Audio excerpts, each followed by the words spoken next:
Recording in progress. Great. We are starting the Zoom. Welcome, everyone. We're going to give it a few minutes to just let people trickle into the Zoom meeting. But this is the California Interagency Council on Homelessness, December 3rd meeting. Thank you for joining us. We will get started in just a few minutes.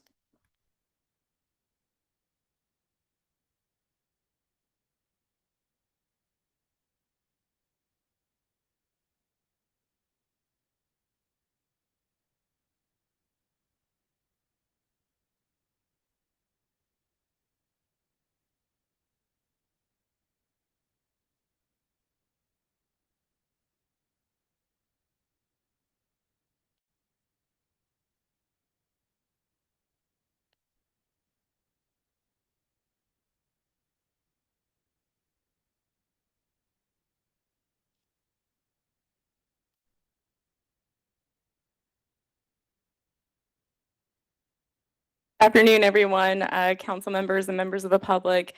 Thank you for joining us this afternoon. I'm Megan Marshall, your executive officer for the California Interagency Council on Homelessness, and I have the pleasure of opening our meeting today. Thank you for your commitment in joining our efforts to end and prevent homelessness, although we should reorder that. It is definitely prevent and end homelessness. And of course, being members of our council. A few reminders before we begin. This is a 3-hour meeting, and while we'll do our best to keep to that time frame, there's a possibility we may go over, but please feel free to get up and stretch, walk around the room, whatever you need to do, just please don't leave. But prior to this meeting, council members were provided a briefing packet, which is also available to the public on our website. We'll try to leave some time at the end of the meeting, but if we do run out of time, please feel free to reach out to CalICH staff directly. During today's meeting, there will be an opportunity for general public comment, and we'll allow for a maximum of 2 minutes each. We welcome all public comments and feedback. However, due to the structure of the public meeting we are in, we may not be able to respond. For this reason, if you have any specific questions that you would like to have answered, we would ask you to please email us at calich@bcsh.ca.gov. With that, the California Interagency Council on Homelessness is hereby called to order on this day, December 3rd, 2024 at 1:04 p.m. I will now pass it to CalICH Tribal Liaison Vivila Blossoming Bear to read the tribal land acknowledgement.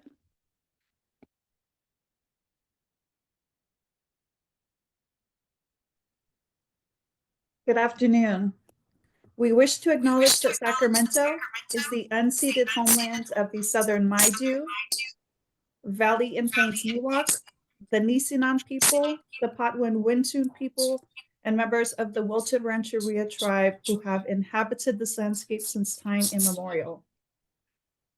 We extend our gratitude to the ancestors of all California Native American tribes and their descendants, as we recognize that wherever we're joining from in our virtual community or in person at the meeting, we're all on California Native American land. Thank you. Vila, we'll now pass it to CalICH staff member Claire Bannerman for roll call.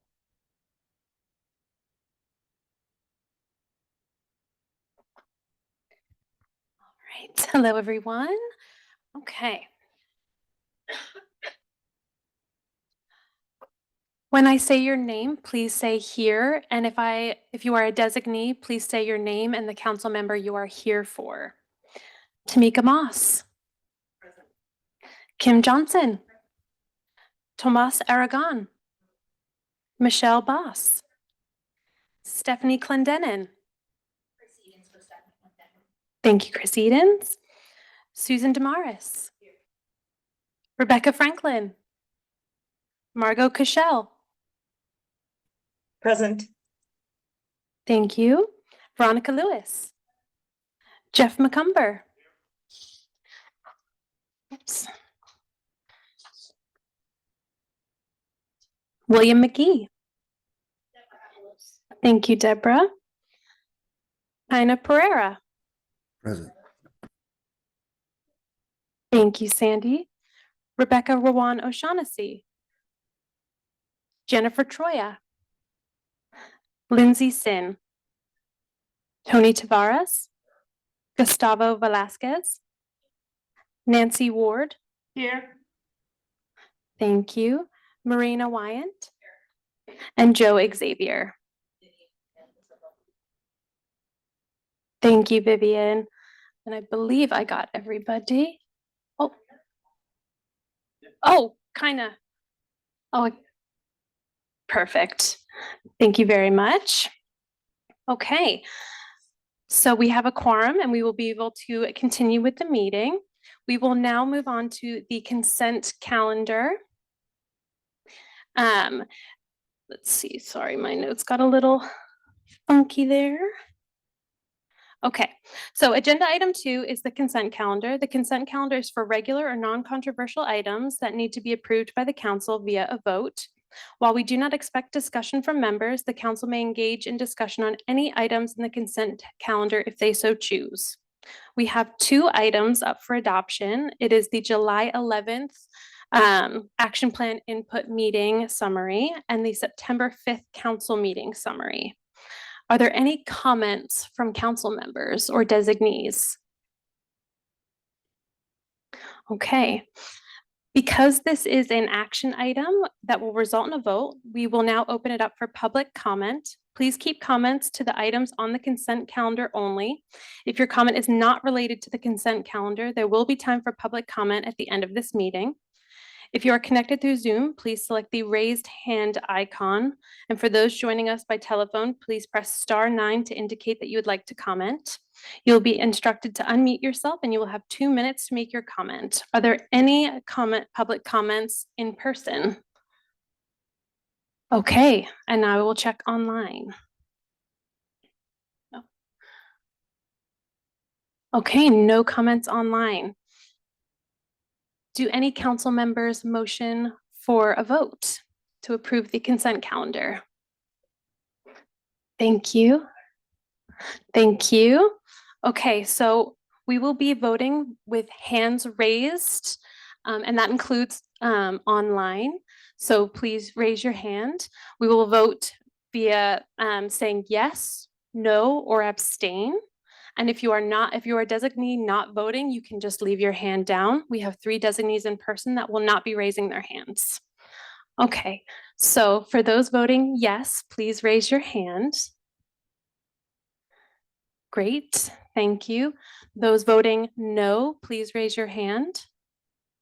And those voting abstain, please raise your hand. Okay, great. The motion passes and I will pass it back to Cody Ziegler. Lovely, and I will do the fun thing of immediately passing it to someone else.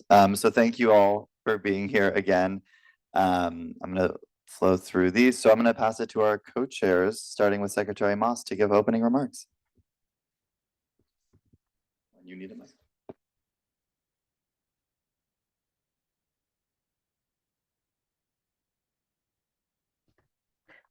One, two, 1, 2. All right, there we are.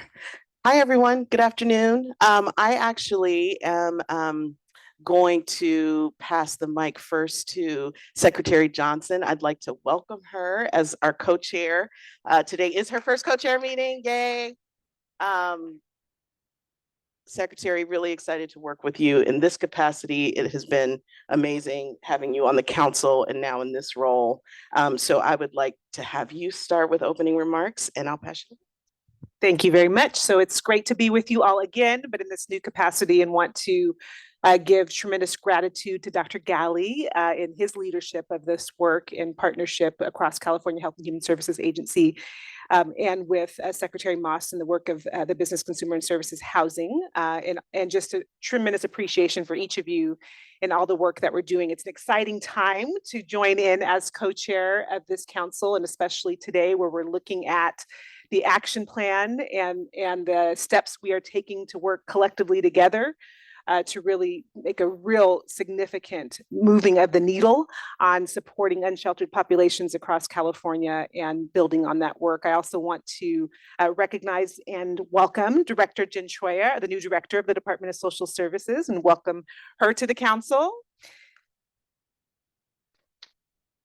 And also thank, there's a couple of members of the council who have had their last meeting or will be. That's Director Joe Xavier, who is also retiring at Department of Rehabilitation. So I want to thank him for his service. Tiana Johnson Hall at the California Housing Finance Agency, and Rebecca Wrench O'Shaughnessy from the California Community Colleges. So just again, tremendous appreciation for the members who are also transitioning. It has been a very fast and a whirlwind of the first 2 months in my role as Secretary of California Health and Human Services Agency, and really want to lift up the significant work that's happening under Proposition 1 and the behavioral health transformation that's happening. And many of the council members are all a part of this transformation and this effort. So I want to thank all of you for this work, but a lot of progress is being made in really a very, very fast time frame. This is, again, an effort that's the transformation recognizes that those with substance use disorders, mental health conditions, and homelessness, that these issues are intertwined and must be addressed together to achieve the best outcomes. So we've had Department of Healthcare Services under Director Boss's leadership complete the first comment period for the Behavioral Health Services Act Policy Manual, which is how counties are going to look at their integrated planning processes and also speak to the housing interventions that are taking shape. So we encourage all of you in local communities to be a part of your county behavioral health department's plans in meeting the housing needs of people with serious behavioral health conditions.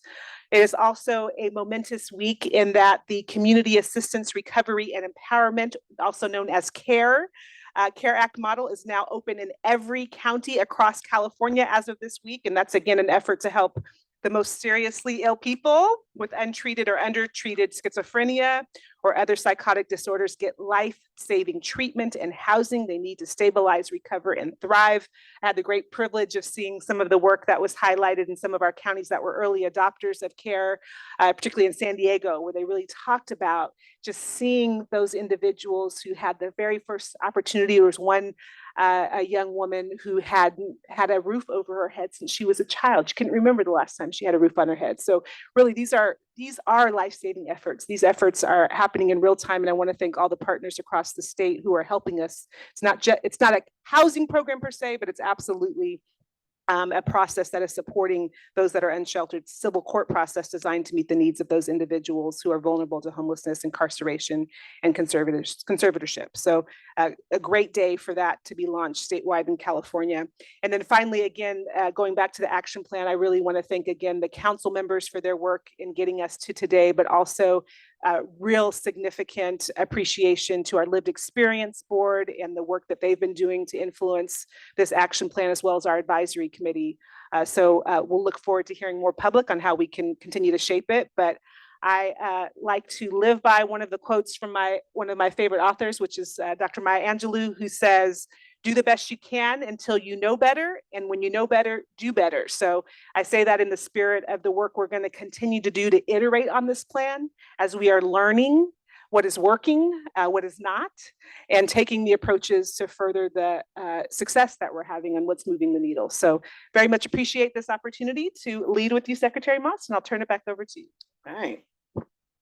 Well, thank you. And I share a lot of the gratitude for not just the hard work of putting this plan together, but I remember my very first meeting with some of you, which was in March of 2024. And we started talking about having this action plan really be about action and having it be about metrics that allowed us to really look at how we reduce unsheltered homelessness in communities across California. And we've done that. And I'm incredibly proud of what we put together. And as Secretary Johnson said, this is going to be an iterative process. The goals that are outlined in the plan are interconnected.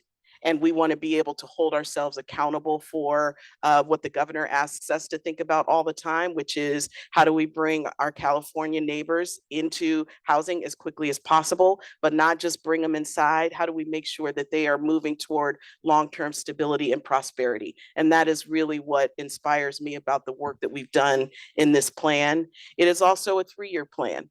And, you know, in our previous work together, we had a lot of activities that the council was doing together, and we now have legislation both in AB 799 and AB 977, which is funny because those numbers are so close together.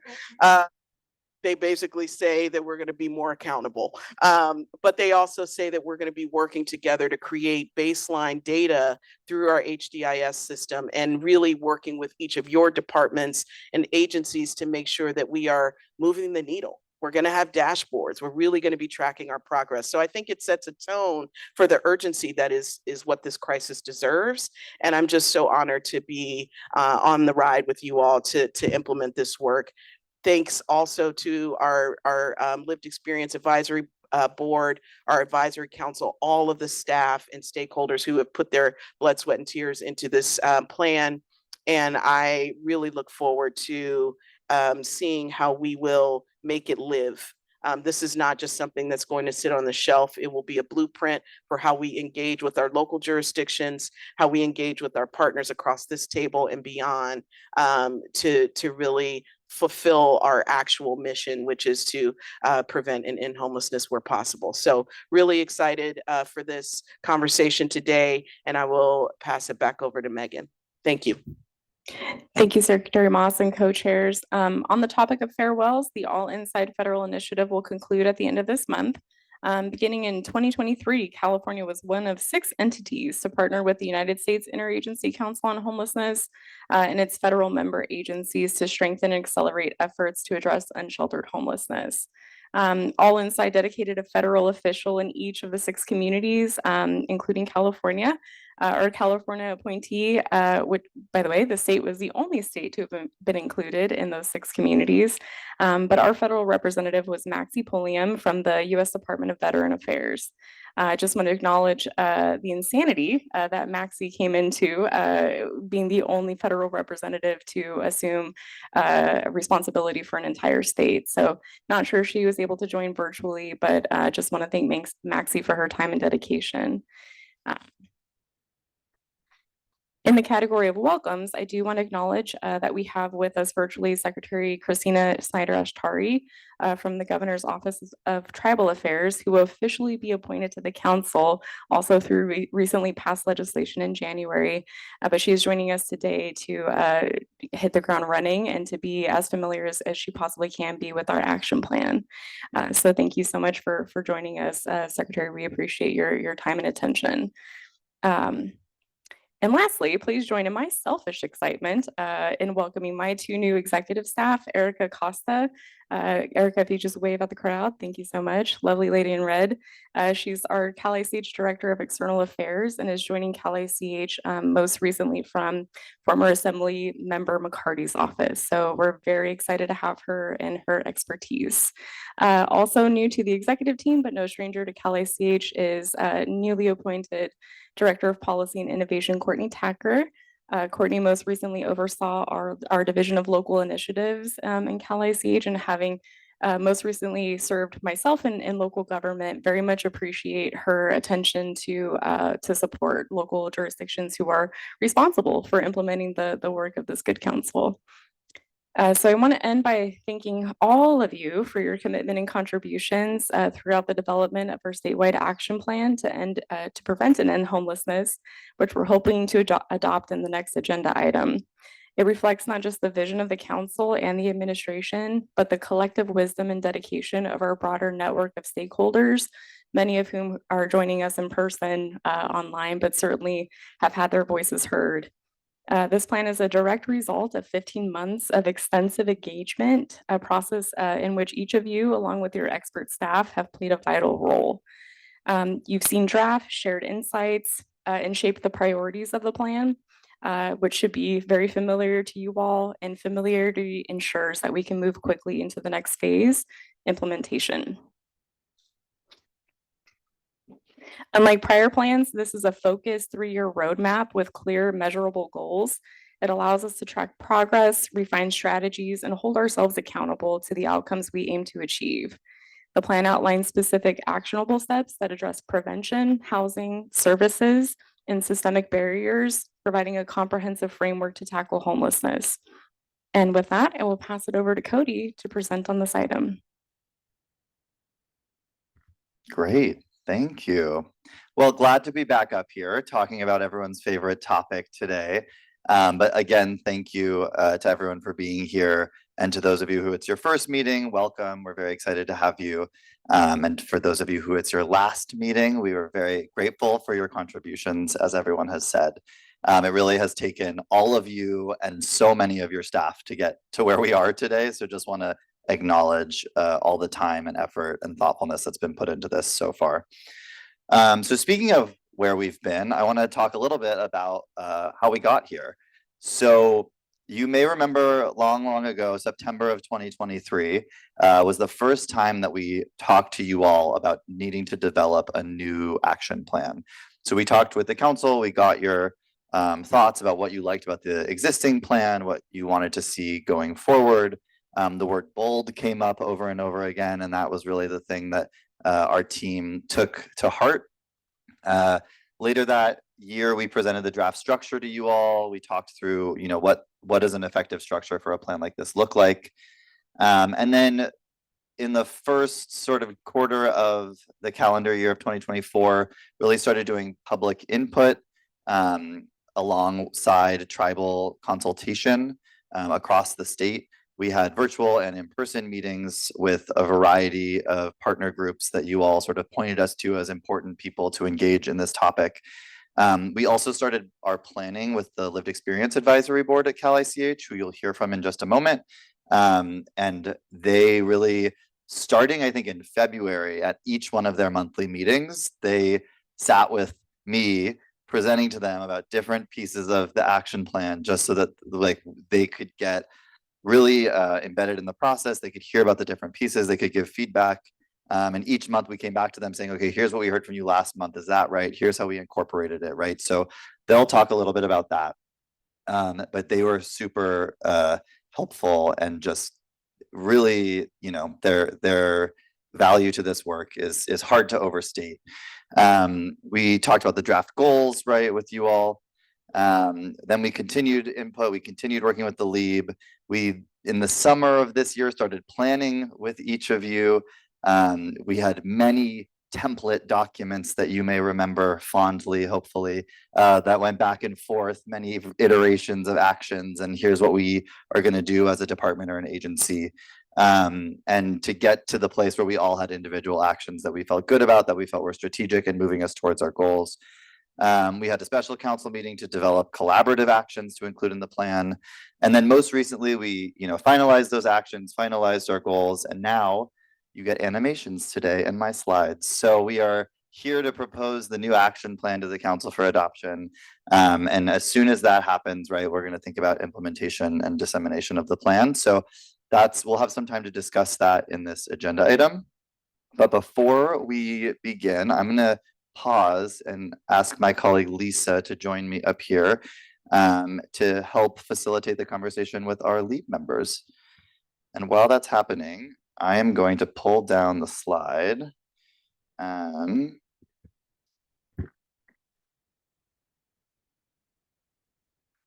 that we can all see each other.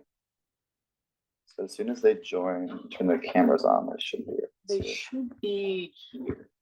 Okay, there's Pixie. There's Pixie. There's Danielle. Great. All right. Good afternoon, everyone. It's good to be with you again today. My name is Lisa Avron. You probably recognize me from a couple of council meetings ago. I'm a specialist with the Cal ICH Local Initiatives Division, and I'm also the liaison for the Lived Experience Advisory Board, also lovingly known as the LEAB. And I have the pleasure today of introducing our two LEAB members who will be providing their perspective on their work with the action plan team that they participated in over the last year. Danielle Francisco currently works as a youth with Lived Experience Coordinated Assessment and Referral Systems Coordinator for the Coalition of Homeless Service Providers. She is down here to the left. Pixie Popwell is currently the project director of the California Homeless Youth Project, a research and policy-based initiative of the California Research Bureau, implementing the first integrative data hub on the current state of youth homelessness. So without further ado, I'll go ahead and pass it over to Danielle, who will take it away with her comments. Hi, everyone. Thank you for letting me be here today. Just talking a little bit about the action plan and the importance of including people with lived experience it allows, including people with lived experience, provides firsthand knowledge of the challenges and barriers folks with lived experience with current systems, and then policies informed by folks with lived experience could strengthen the effectiveness of long-term solutions by confronting the root cause of homelessness rather than the symptoms that come out of it. And being in a space where fellow lead members felt empowered to share their stories and express their struggles of housing insecurity and or being unhoused made me realize that I wasn't alone in being passionate about wanting to make change in our systems. And some of the high priority topics from the action plan that I'm personally passionate about is strengthening housing first approaches. Symptoms of being unhoused shouldn't be a barrier to successfully being housed. So therefore, I think prioritizing housing first before interventions is important. And then advancing trauma-informed care and person-centered services, reassuring folks with lived experience that we're not trying to fix them, but instead give them the space to advocate for themselves and their needs. And I hope the action plan develops partnerships that center people experiencing homelessness as important figures in decision-making policies about housing and homelessness. That's it for me.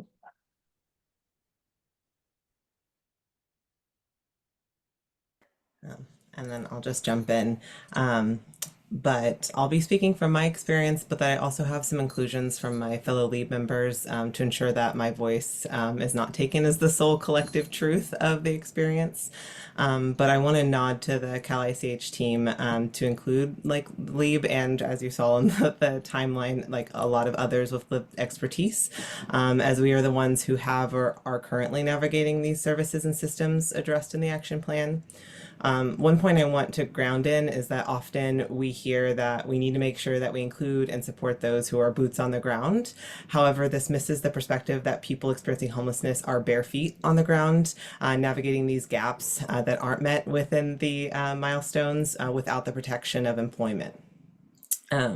Some of the powerful moments that, of our engagement, it was seeing the contributions kind of already included. I got to attend the Youth Empowerment Summit, and the Cody and team were there, and seeing already our contributions incorporated while gathering new contributions was amazing. Another lead member, Melanie, identified that the vision is strong, clear, and represents a just approach at addressing a growing concern.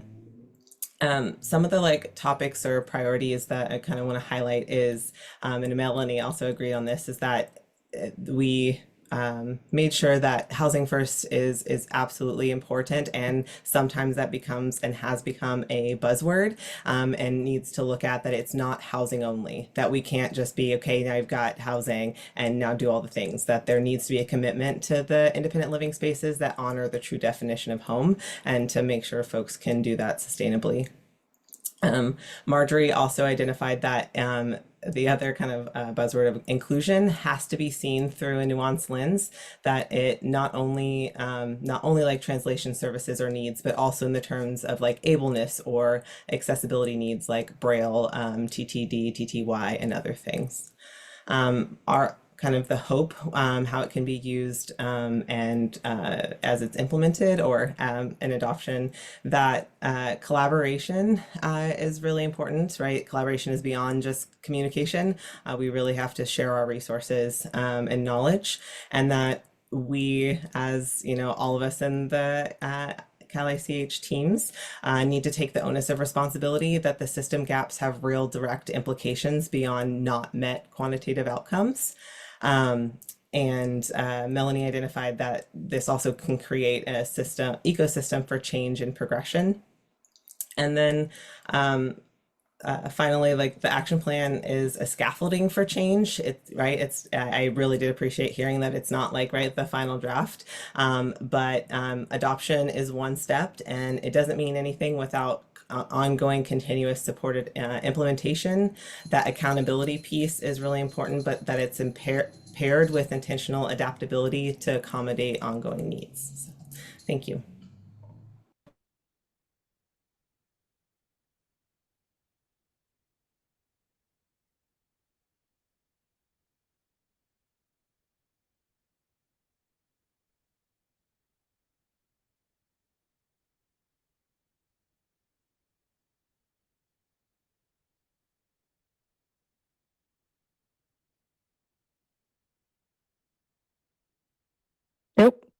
Here we go. Broken ankles and all. Yeah. Worth it for the action and the sacrifices that we're making here. Wow. Thank you. Hold on as I pull back up the PowerPoint presentation. Okay. All right, great. It's like it never ended, exactly. Okay, well, thank you to both of our lead members who presented. Really appreciate you taking the time out of your day to be here and talk to the council about your participation and your input into this process. And really appreciate that you brought in other voices as well, because there were a lot of people who contributed on the lead to this. So appreciate that. Now, let's see, I think I can get this to work. All right, okay. I promised you animations. So I'm going to talk about the plan. I'm going to give you a high level overview of the different elements, where we landed with them, right? How the plan fits together, just so you get a sense. You've heard all of these things before. You've seen the plan. You've talked to us about the plan. None of this is probably new, but just want to sort of like set the stage for what we're talking about, give a high level overview of the different pieces. And then we will, I'll open it up for any questions folks have before we move to any proposals for adoption. And then after that, we will talk about, and I really appreciate Pixie for bringing this up, that this is a scaffolding for our work, right? This is a roadmap, but it is not the actual work itself necessarily. So afterward, we'll have a discussion about the implementation, what that looks like, what we need, how we partner, how we coordinate to make this plan a success. So to start at the beginning, in the plan, we identify the problem, right? There's so many ways you could talk about this issue. One of the things we look at is our point in time count, right? So on a given night, over 180,000 people experience homelessness as of 2023 in California. 68% of those experience unsheltered homelessness. Over the course of 2023, from our HDIS data, we see that 340,000 people access homelessness services, right? So that's nearly 1 in every 100 Californians in that calendar year accessing homelessness services. So this is a clear problem, right? And then within those numbers, we understand and have talked about in this group, there are stark racial inequities, right? Those accessing homelessness services were 4 times more likely to identify as Black or African American, twice as likely to identify as American Indian or Indigenous, and twice as likely to identify as Native Hawaiian or Pacific Islander. And last, one of the things we see from our data, right, is that for every 5 people who accessed homelessness services in 2023, 1 exited to housing. So this is where we're like setting the baseline, right? We've talked about where are we setting the baseline. This is sort of how we understand the problem. Our vision, which you have seen multiple times now, to address that problem is that as a state, we want to achieve an equitable and just California in which homelessness is rare, brief, and never more than a one-time experience. Simple, you've heard it, you're probably sick of hearing it, but this is sort of the driving force behind this plan, right? And within that work, we know that it can't just be, okay, we want to address homelessness. There are best practices like our lead members spoke about. There are things we need to consider when seeking that vision, right? So in the plan, we've identified guiding principles, which are sort of 8, there's 8 guiding principles in the design and implementation of the plan that really act as commitments from all of us and as to how we want to do this work so that we're doing it effectively. And they include pursuing racial equity and justice, increasing access to resources for California's tribal communities, creating solutions for the full diversity of people experiencing homelessness, seeking and valuing the expertise of people with lived experiences of homelessness, strengthening housing first approaches, balancing crisis response and permanent housing solutions, and advancing trauma-informed care and person-centered services, right? So this is how these are sort of the best practices that we have identified that we all need to take into our work, and sort of in adopting this plan are committing to utilizing these to the greatest extent possible in all of our work around homelessness and housing, so that we are making the impact that we want to see effectively. Oh, and I forgot one. I'm so sorry. Aligning health, housing, and homelessness strategies, an extremely important one, and one that is actually behind the design of this council. So These are the 8 guiding principles and commitments that are included in the plan. There's more description of each of these within the plan, but just wanted to sort of highlight those as, high level, how do we get to this vision, right? And sort of diving into equity, right? This is a graph representation of the data I was talking about before. So this is all Californians accessing services while experiencing homelessness, the rates by race and ethnicity per 10,000 Californians. So you can see that for all people accessing services while experiencing homelessness, about 89 out of 10,000 Californians experience homelessness. But when you look specifically at Black or African American populations, that number is nearly 4 times as high, right? And we can see those, the twice as high for Native Hawaiian or Pacific Islander, or American Indian or Alaska Native, or Indigenous. So you can see these, disparities very clearly in the data. And so the plan really integrates racial equity into all of our work through the use of these racial equity frameworks that were chosen by our racial equity working group, and applied to work within each action area. So there are 5 action areas. There are 5 racial equity frameworks sort of tailored to the type of work in each action area.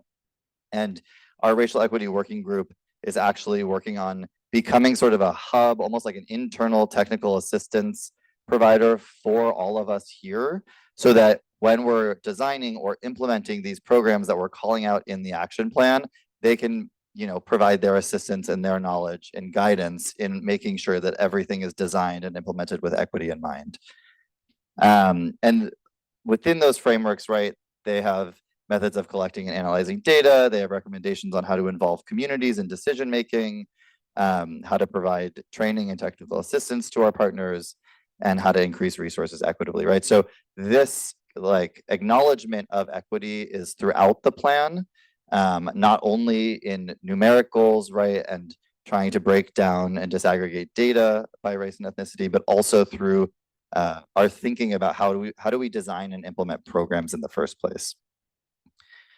So now I will talk about our goals, which also you've seen, but really just calling out our North Star, right? So I said before that in 2023, for every 5 people served, 1 accessed permanent housing. Our ultimate goal, right, our North Star for this group, where do we want to get to in a perfect world? We want to have a housing placement available for every person served, right? If we could do anything possible, right, to address homelessness, we'd be able to house every person who is accessing homelessness services in the way that they need. For the goals of this plan, so the 3-year time frame of this plan, which is calendar year 2025 to 2027, we want to reduce that sort of ratio or that number in half, right? So we want to say for every 2.5 people served, which is a little bit of a weird data thing to say, 1 is placed in housing during that year, really cutting that gap of where we are now, right, 1 in 5, and cutting that in half to where we're trying to be, right, getting halfway to our ultimate goal in this 3-year plan. So there are 5 individual action plan goals. I'll go over those in a second. There are North Stars listed for each of those individual goals, and the plan goals are all sort of in this same framework designed to get us halfway to what is our dream ultimate reality here. And they really focus on addressing profound racial inequities and other disparities that we were just talking about in the data. One thing I'll say about these goals before we jump in, right, is that you heard from our technical assistance providers at one of our prior meetings about targeted universalism. And one of the first steps of targeted universalism, right, is a setting of universal goals. So set sort of high level universal goals, and then acknowledge that you might need different strategies for different populations in order to get them all to those goals. So the way that these goals are designed are not to say this one specific population necessarily is the focus, but it's to say, here's where we want everyone to be. And that's a jumping off point for each and every one of us to think about, okay, well, who am I serving? Who am I focused on? And how can I get that community to that goalpost, right? And that might be different from who you're serving and who you how you would do that. So that's how they're designed in this plan. The goals are as follows. So The goals are the same as what you've seen for the most part. They're a little bit reordered. Some of them are a little bit reworded, but just want to go over sort of where we landed here. So our first goal that you've seen before is help more people leave unsheltered homelessness, right? We talked about the 68% of people experiencing unsheltered homelessness in California. That is a very large number, especially compared to the national population. And so we want to increase the percent of people who leave unsheltered homelessness and enter either emergency shelter, transitional housing, or permanent housing from 42%, which is where it was in 2023, to 70%. With, of course, our North Star, our ultimate goal being able to move everyone from unsheltered homelessness into one of those settings, right? Goal number 2, help more people move into housing. So increase the percentage of people who move into permanent housing. As I said before, 1 in 5 in 2023. So from 20% to 60% is our goal for the 3 years of this plan. Ensure people do not experience homelessness again. There's a typo there. Ensure that at least 96% of people who move into permanent housing do not experience homelessness again within 6 months. So this, I think in 2023, we were at 91% or so, or around 90. So we're trying to increase the percent of people who move into permanent housing and then don't return to accessing services because they don't fall back into homelessness. This one is a little bit new. But it's still sort of the same at heart. It's really, this is our goal in partnership with our HHS partners. So strengthen prevention through improved connections to health and social services. We want to increase the percent of individuals or families at risk of homelessness who are enrolled in and receiving Medi-Cal and CalWORKs, right? We want to make sure everyone has access to those important social safety net programs so that we are not letting people fall into homelessness in the first place. And then last, but definitely not least, is create more housing. So we want to permit more than 1.5 million homes with no less than 710,000 of those meeting the needs of low and very low income households. And this is in line with the state's statewide housing plan goals. And so we worked very closely with our partners at HCD to make sure that this was in line with their work as well. So these are our goals. This is sort of where we landed with these. We will, I can come back for if there are any questions here. But right, as I said before, these are high level, right? Like these are numbers, and I think as one of our lead members said, the numbers don't always tell the whole story. And so these are sort of our ways to guide ourselves in our own work. That's not to say that we won't break these down. We will, right? Like racial and ethnic groups, by age, by gender, by sexuality, right? As much as we can, we want to look into the details of these goals and the data that we have. But overall, our high level goals are really trying to push us in a specific direction. And then we have our investments. So we have our strategic investments in the plan, which really are the investments that you all have made through your departments and agencies, right? That are associated with moving those goals forward. So if we are going to meet those goals, what are the programs that you all implement every day, put out funding, review NOFAs, right? All of this work that's going on that help us get to those goals. And so what we've done is we've gone through different programs and we've associated each individual investment with the goals that we think they're connected to, right? So for HomeKey Plus, sorry to pick on you, HCD first. This is obviously just a sample, right? But we've identified, goals 1, 2, 3, and 5 as HomeKey Plus is really moving us toward what we want to see in those goals, right? So we can say how many units were created through HomeKey Plus, right? And we can see how that's moving us towards goal number 5, for example.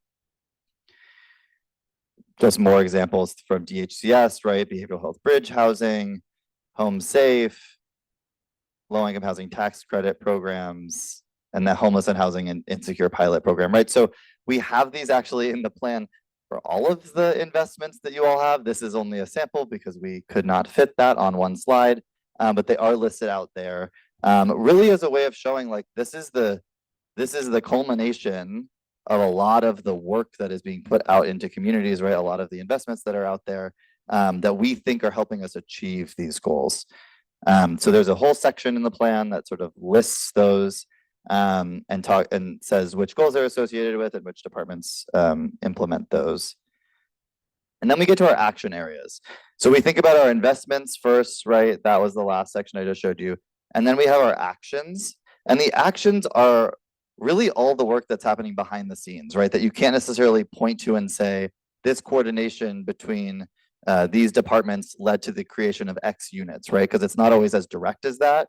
But we know that the coordination, the data strategy, creating best practices, streamlining state programs, right? All of these action areas are extremely important. All the work happening here is important to making sure those investments are actually implemented effectively and actually reach the people they're meant to reach. So we have 5 action areas. The first is increasing people's access to housing and services. The second is coordinating and streamlining state programs. The third is engaging partners and communities. The fourth is using data strategically. And the fifth is advancing best practices and quality. So this is how we've sort of bucketed the tools that the state has in its, toolkit to really address homelessness at a state level, right? We know we work with local partners a lot. We know there are a whole host of people responsible for addressing homelessness, but within the state's power, we think are these things. And so we've sort of organized all of the work you all are doing into those 5 action areas. There are, as I said, 5 action areas. Each action area has 3 objectives. So they're sort of, the actions are sort of subcategorized and grouped. And then we got over 170 actions, and we really tried to whittle down what work we included in the plan. And I have to say, we have more actions now than we did in our last plan. So it is a testament to all the work that's happening. There's a lot of coordination going on. There's a lot of important detail in those actions that you all have contributed to, including but not limited to the coordination you all are doing together, right? So we had that special council meeting where people were talking to each other about how they could coordinate. And we do have a lot of actions. I don't have the number in front of me, but we do have a lot of actions where people have come together and said, hey, we're working on similar projects, or we work with a similar population. Let's do that together. And so I already talked about, they're really commitments to specific action-oriented coordination. And all of these actions are associated with the goals. However, we don't expect to be able to sort of count up, the outcome metrics in the same way as we would for the investments. And then we have implementation. So we have all of our actions listed, and then we have sort of a draft almost of a plan for how we're going to implement this action plan, right? And as we talked about with the lead members, that can change, that can adjust as we move forward. But really what this comes down to are, we think, a few things. The first is regular and transparent performance measurement. The second is a focus on addressing inequities. The third is coordination across council departments and agencies, right? So the work we do with you all to make sure that we're moving towards our commitments in the action plan. The fourth is collaboration with external partners. How are we sharing this plan with our partners? How are we making sure it's useful for local partners, for all of the people in this work? The fifth is around public education and awareness, right? How do we make everyone aware of what our goals are, how we're getting there, what our strategy is, and make sure we can bring people along with us. And then the last one is really about refining the plan for the future, which won't happen, I am happy to say, until sort of the 3rd year of this action plan. But reflecting back on the plan and sort of iterating on it when the time comes. So then I'm just going to dive in really quickly to one piece of implementation, right, which is around regular and transparent performance measurement. And really just to say, year 1, right, the action plan is designed to start in January 2025. Throughout the whole first year, the thought is, how do we collect the data that we need on outcomes associated with each of the goals for the strategic investments, to make sure we can report our collective impact, right? Something I've heard a lot from this group is collective impact. And so we're going to spend that time really figuring out, how do we get the data that we need associated with those programs and associated with our goals, so that we can show the full picture of the impact of the work that we're doing. Year 2, right, at the beginning of year 2, we'll sort of report out, as we have in the past, on the collective progress we've made during year 1. We'll also start thinking about, what are the successes we've had? What are the challenges we've faced in implementing this work and in sort of moving toward our goals? And then in year 3, very similar, right? Report out on the progress made during year 2, but also really coming with recommendations to the council to say, you know, these are our goals. Here's where we're, you know, succeeding. Here's where we're having challenges. How do we adjust? What additional policies or programs or areas of focus, right, are needed to meet those goals? And what are the lessons learned from the implementation, right? So it's not just, hey, these are our goals. It's really, here's what we're doing to meet those goals. And let's assess throughout the process to make sure that, you know, we don't need to adjust course or what have you. So that's just a zoom into one of these pieces of implementation. There's a lot more information in the plan itself. And that is the end of my presentation on the plan. So I'm going to open it up for questions on the overview that I just gave. I'm happy to take any questions you all have. You all can propose a vote on the action plan to adopt.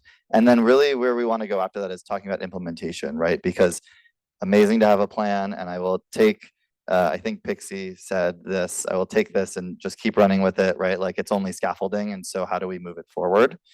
So yeah, I will give the mic to you all and see if there are any questions or comments or thoughts. Yeah, Veronica. Do you have a mic? You have our mic. Thank you all for so much hard work and for the leaves contributions. And Cody, I have the old one printed out, but I saw that you incorporated a lot of our feedback, and that was a pretty quick turnaround as well. So just thank you to Cody and everybody else at CollegeCH for all the work that you've done. I have 2 questions. First is on the actual action plan section of the document. It's not clear to me which of the 170 things listed are already in progress versus aspirational or, you know, new to happen within the 3 years. So can you talk a little bit about that? And maybe we need to make the distinction in here for things that are already happening versus things that are, you know, we're hoping will happen in the next 3 years. So that's the first thing. And then the second thing is hoping that you could talk a little bit, and I found it on page 71, but hoping you could talk a little bit more about the time frame and this council's role in the performance measurement. You know, that's tangible, measurable goal. I mean, you know, that's my chant, if you will, in this meeting. So want to understand a little bit more about that, given just how robust all of the different pieces are in the action plan portion of the report, or the action plan portion of the plan. Oh, great, it works. Thank you. Yes, both good questions. So to your first question about what's in progress versus what is planned, we don't actually have a distinction within the plan right now between those two things. All the actions listed in the plan are either happening or intended to happen over the 3-year course of the plan. I can take that back to the team and think about, like, how do we follow up to understand what work is already happening? I will say, I think that we have monthly regular meetings with, you know, almost all the staff from all the departments and agencies here. One of the things we do is really check in with those staff, and I think what we're hoping to do is really structure those meetings around, like, the action plan actions. Now, once this is done, right, and once we have this adopted, right, think about how do we structure those conversations around what work is happening, what needs to be happening, right, like where can we support. And so while we don't have a designation in the plan itself, we do sort of internally follow up on those things. And I see Megan do you want to jump in? Thank you. So just to say that all of the actions that are included in the current version of the plan have budget authority and budget approval. So unless things drastically change, then we would need to make revisions. But the things that are listed are not so much aspirational as they are things that are tangible that we have approval to do now. But there's, to that point, like, no distinction. There's no distinction between what is a benefited program. For example, anything that would be under Medi-Cal is within the Medi-Cal structure, existing structure. Anything that's in addition to that would have been funded by the state. There's no distinction between those initiatives.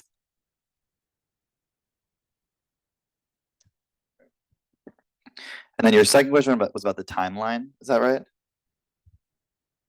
Well, my second question is really related to this and how you responded. And so, the performance measure Oh, yeah. piece. Yes, I did ask about the timeline, but also wanting to understand what this council's role will be to help develop that again, because tangible, measurable, that's fine, but I don't know that it's clear here what that will actually look like, what that Yeah. means in terms of the report back mechanisms, the frequency of information collected. Yeah. Obviously, some of these things are going to take a full year. Some of them are going to take a full 3 years, and Yeah. some of them will get halfway through, Yeah, right, yeah, in a yeah, yeah. 36-month period. Nevertheless, Yeah. just saying like they're tangible and measurable without actual clear information around what that, and it doesn't necessarily need to sit in the plan. That's why I Yeah, want to yeah, yeah. understand what is the performance measurement, what's the timeline to really tease that out further, and Yeah. what will this council's role, if any, be in providing support to that process? Yeah, no, that makes sense. I mean, I think that, well, first, so like we have a general outline, and something we've done before, right, is sort of every year we do like an annual, almost like an annual report on the action plan, where we sort of go out to all of your staff and ask for sort of the outcomes from the specific actions that are committed to in the plan. I think for performance measurement for the first year, we'd focus on the strategic investments that are listed in the plan and think about like, how are we measuring the impact of those collectively? And so that would be sort of after year one, right? But I am very interested, right, in our discussion on implementation, if anyone has thoughts about like, how does the council participate between reports, right? Or like, how do we structure those conversations on our actions? How are we following up? How are you all, how do we want to use the different resources we have available, like our quarterly updates that I know, Veronica, we've talked about before, like to update each other on what we're doing, right? So it's not just annual performance measurement. So I'm definitely interested in what you think down the line, what would be helpful.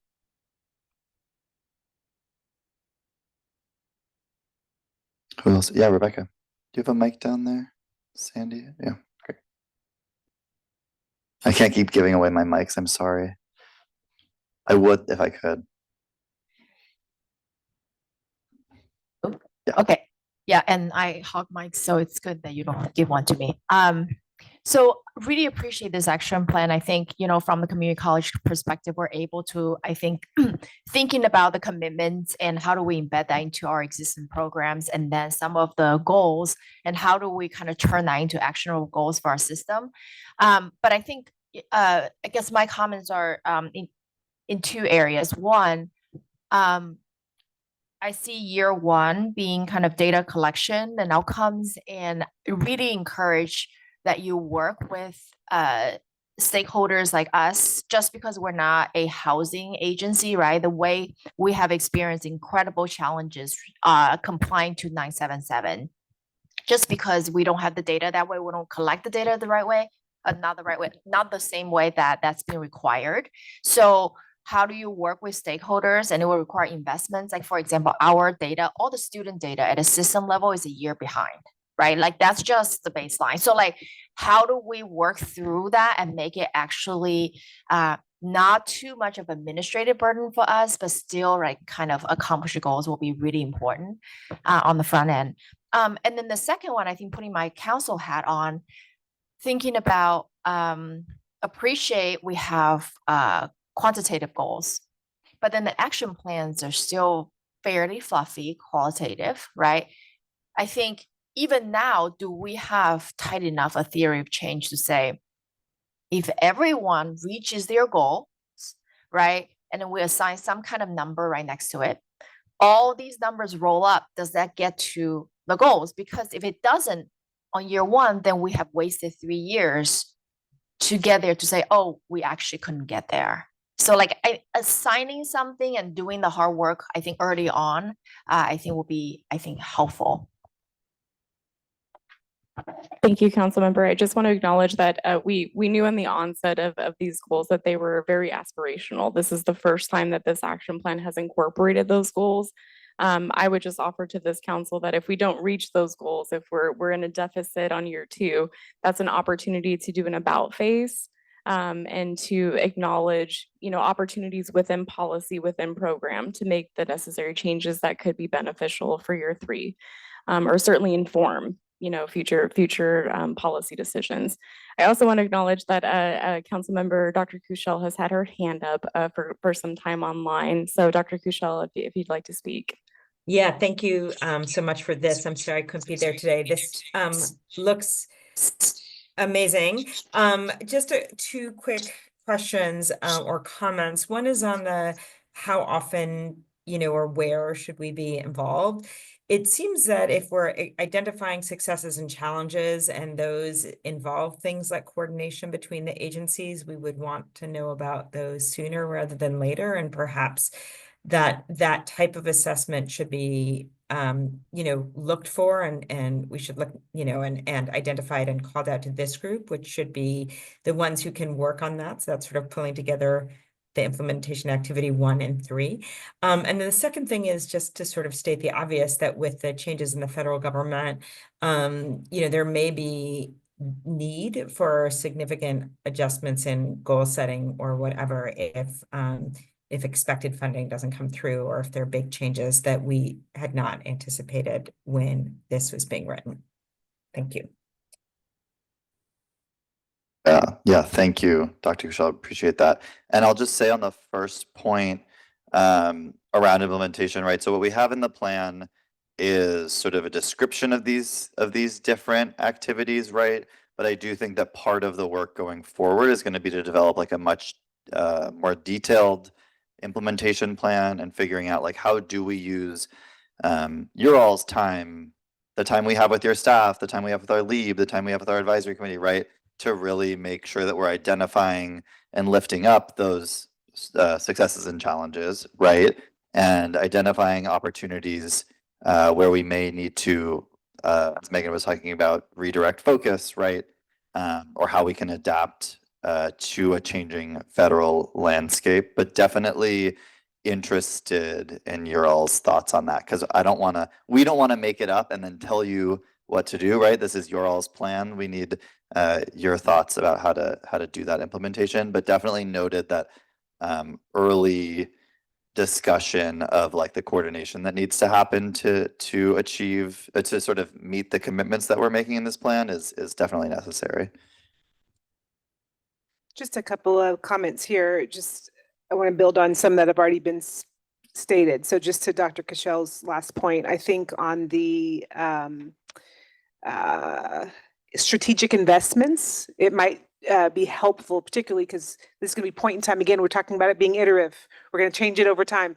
But for the purposes of making sure we're clear on adoption, and to that last point about changing federal landscape, having some kind of statement related to subject to budget appropriation, and really tracking that. I think to that point, we're trying to really understand what is contributing to success, that the interconnectedness and how we're working together. So, but also in terms of investment. So maybe that would be something to add to that particular area. Also, to Councilmember Lewis's point, I think in terms of implementation and the periodic check-ins, and again, appreciation to all who are contributing to the updates that are part of the packages, and we encourage the public and all others to take a look at those. I think it would be helpful to get aligned with what the updates are being provided and the work that's going in to contribute to those updates are specifically aligned to the plan. So if we can create a format or structure that makes that clear, and that's something that the council can take a look at when we meet, I think that would be helpful. On the action plan number 4, specifically, I'd like to ask the council to entertain an amendment here, and that is the inclusion of SSI to the lists of Medi-Cal and CalWORKs, really making sure we are lifting up that specific program that's obviously focused on helping those with disabilities and older adults who have low income, and also recognizing that we have focused investment for that specific population in addressing unsheltered homelessness. So want to ask the council to entertain that addition of SSI and maybe add and other benefits to the extent that we're able to incorporate others. Let's try that. And I think on this point, I actually raised this in the last meeting. This is where, to the previous comment, data and being able to demonstrate where we are forging new data relationships and partnerships and data sharing agreements, and where we have challenge, maybe it's also permissions at the federal level, et cetera, I think are really important for this council to understand. Why can't we get more specific on a measurement? It's maybe because we can't either have same common data definitions, or there's not permissions for data sharing. So I think we really want to make sure we're clear about where those challenges lie in terms of data going forward. And the only other suggestion I have, and this is back to relating to how we're reporting and looking at the accountability of the plan, is maybe checking in on the percentage change from year to year on the action plan. So we have 70%. For example, again, to the reader, the question might be to the council, why 70%? Why not, so that we're showing, kind of year over year percentage change, I think would be helpful to demonstrate as we're making progress or checking in on that progress along the way. Yep, Councilmember Damaris.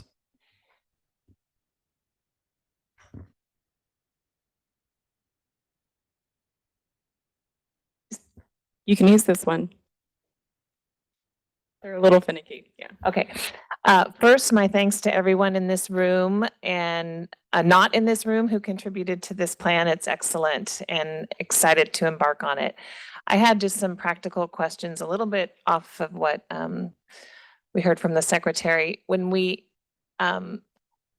state the problem and I read about the people that are impacted, I have a lot of feeling. And then when we move to percentages, it becomes very objective.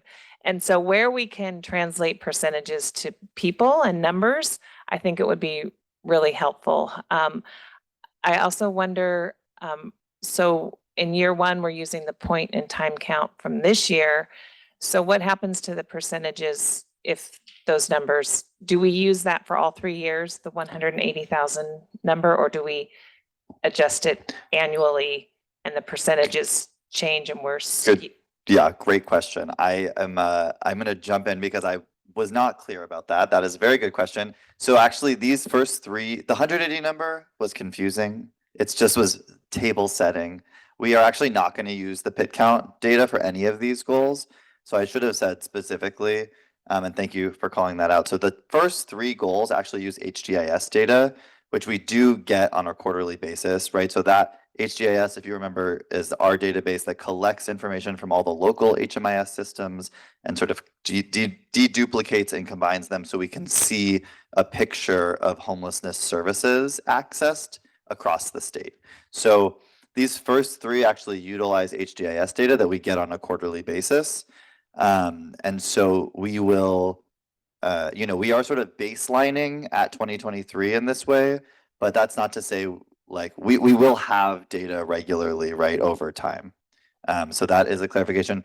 The fourth goal is using a combination of HGIS and HHS data that we are very actively in process of putting together in a way that's going to be really helpful.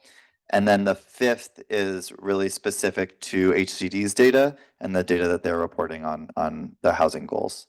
So that is a very, thank you for calling that out because I did not say that. And if to part of the urgency is if it's 10 people or if it's 10,000, makes a difference in the goals, and we see, so wherever we can put the numbers. I know the next slide we enter numbers in the grid. And then I also had a question. I'm just curious. The 710,000, it's not half of 1.5 million. So where did we come up with that? Is it a percentage or it was? That is part of, and I would let Director Velasquez speak if you want to speak to it, but that's part of HCD's has goals by, I think it's by 2030, and they have goals by different income levels, right? And so that number comes from a combination of households planned or units planned for low and very low income and below households. We have the goal for an 8-year goal through 2030. It started a couple years ago. Is 1.1 million new homes for the low and extremely low income. And so that is just a fraction of that number. Much more eloquently explained. Thank you. And just to your first point, Director Damaros, right? I think that's really important to keep that in mind, right? The numbers are the numbers. And I think the way you put it was really right. Like when you think about the problem and you look at the vision, you really feel it. And then when you look at the numbers, you're like, this is math. And so I do think it's important for us. Obviously, the goals are trying to push us in a specific direction. And there's more to it than just these 5 goals, right? There's a lot more work happening. And I think, as you said, whether it's 10 people or 10,000, that really matters, right? So I think part of the question is like, how are we going to talk about these goals and the work happening to achieve these, not just the goal and the target itself, right? So yeah, thank you for that. Councilmember Lewis, I saw your hand.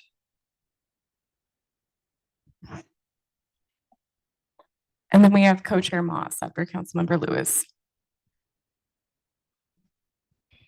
Thank you. I was thinking a little bit more about what you said in terms of input, and the departments and agencies can tell me to be quiet if they don't agree with what I'm about to say.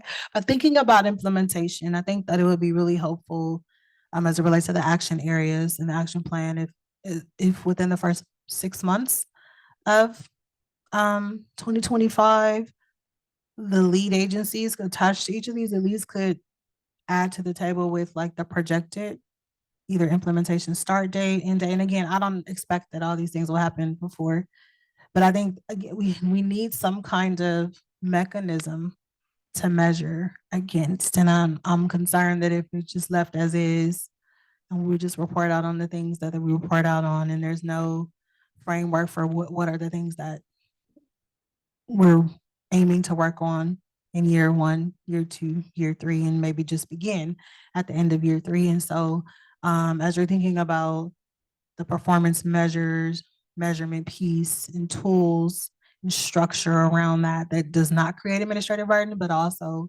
holds us accountable in a way that the previous action plan could not. I think that something like that where they can determine it, and I don't know, I'm drawn, I can't remember the exact name of the work group, but the work group with the departments, what are they called? The state funding and programs. Yeah, potentially they can take it, especially since we're focused on the strategic investments. But I do think that having the respective departments, again, if it's the lead agencies listed, think about timeframes for implementation or even beginning to explore some of the things that their department names are connected to. I think that's a good starting point potentially. So just something for your consideration. The other thing that would be helpful, and maybe this is an appendix, and if I'm the only one that wants this, then you can ignore that question.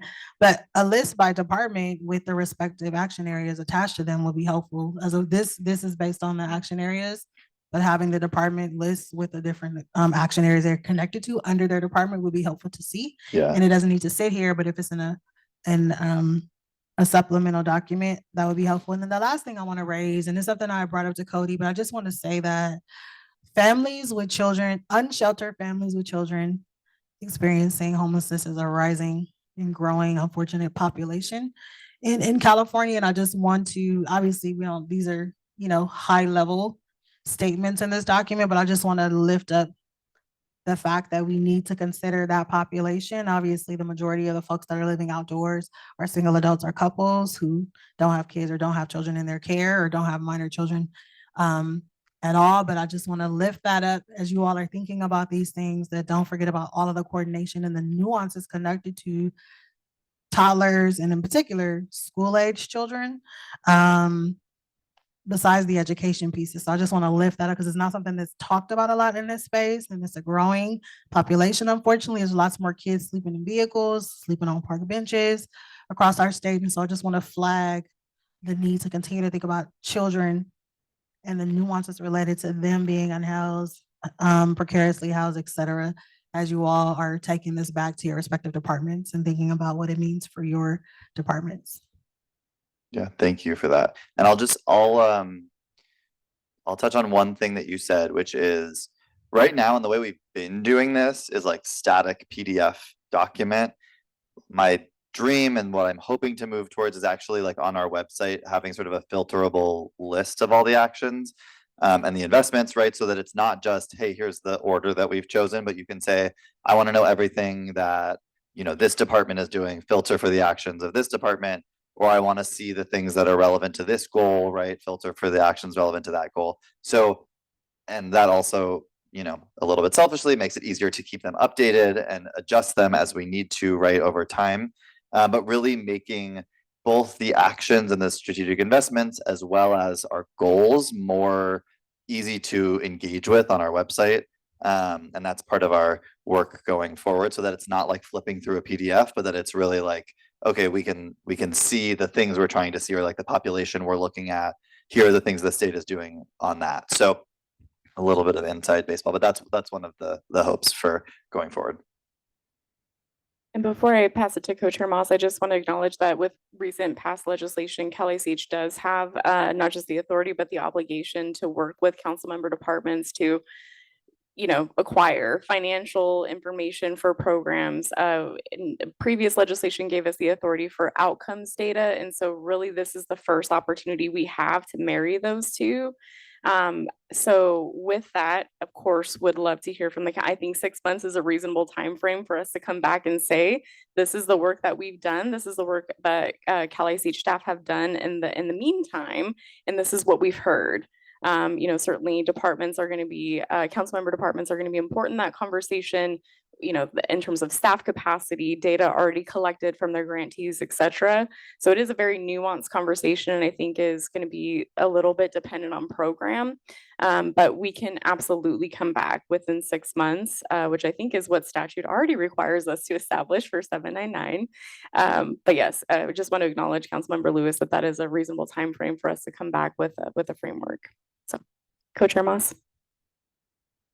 Thanks, Megan. I just wanted to maybe marry Rebecca and Susan's comment about both the people and the actions. So, Cody, you remember when we were talking about, does these 170 actions roll up to these percentages that we're trying to reach? So I think that there's something about how do we talk about the people that are hitting each of our respective systems now that we have visibility into both outcome data and fiscal data through the legislation, and then somehow assessing whether or not these actions are actually getting us to the percentage goals that we need to hit.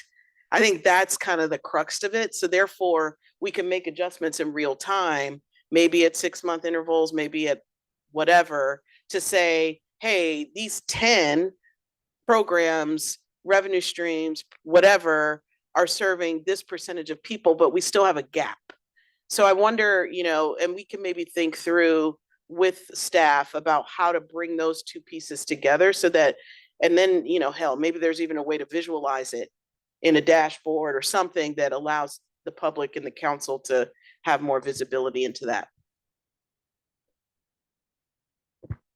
Secretary Sin, just before I get to you, I just want to acknowledge that the second year of the action plan is intended for us to do what we've never done before, which is to measure ourselves against baseline data. The third year then will offer us the opportunity to say, these are the actions the state has identified as being supportive in these goal areas. This is the midpoint. This is what year 2 identified. Year 3, these are the policy recommendations then of the council to acknowledge whether or not, should the state, and when the state is in a better fiscal situation, which policies have we seen success in, and which would we as a council, or you all as a council rather, recommend to continue to support or reinvest in. Councilmember Sin. Thank you. Kind of building on some of these comments that we're talking about when it comes to implementation and transparency of information, I think it's important also to consider ways that we not just connect state funding dollars and programs over an increment of less than 1 year to demonstrate progress, but also look at our regions of California.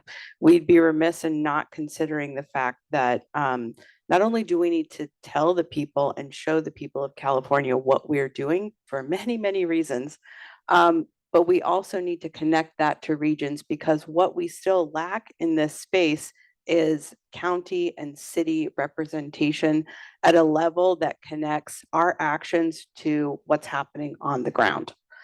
So I would just encourage our ICH staff and all the other million things you guys are doing. And what you have done thus far is absolutely remarkable. So great job. Thank you. But if we can create some sort of a dashboard that's tying dollars directly and impact directly to regions in California, I think that would be great too.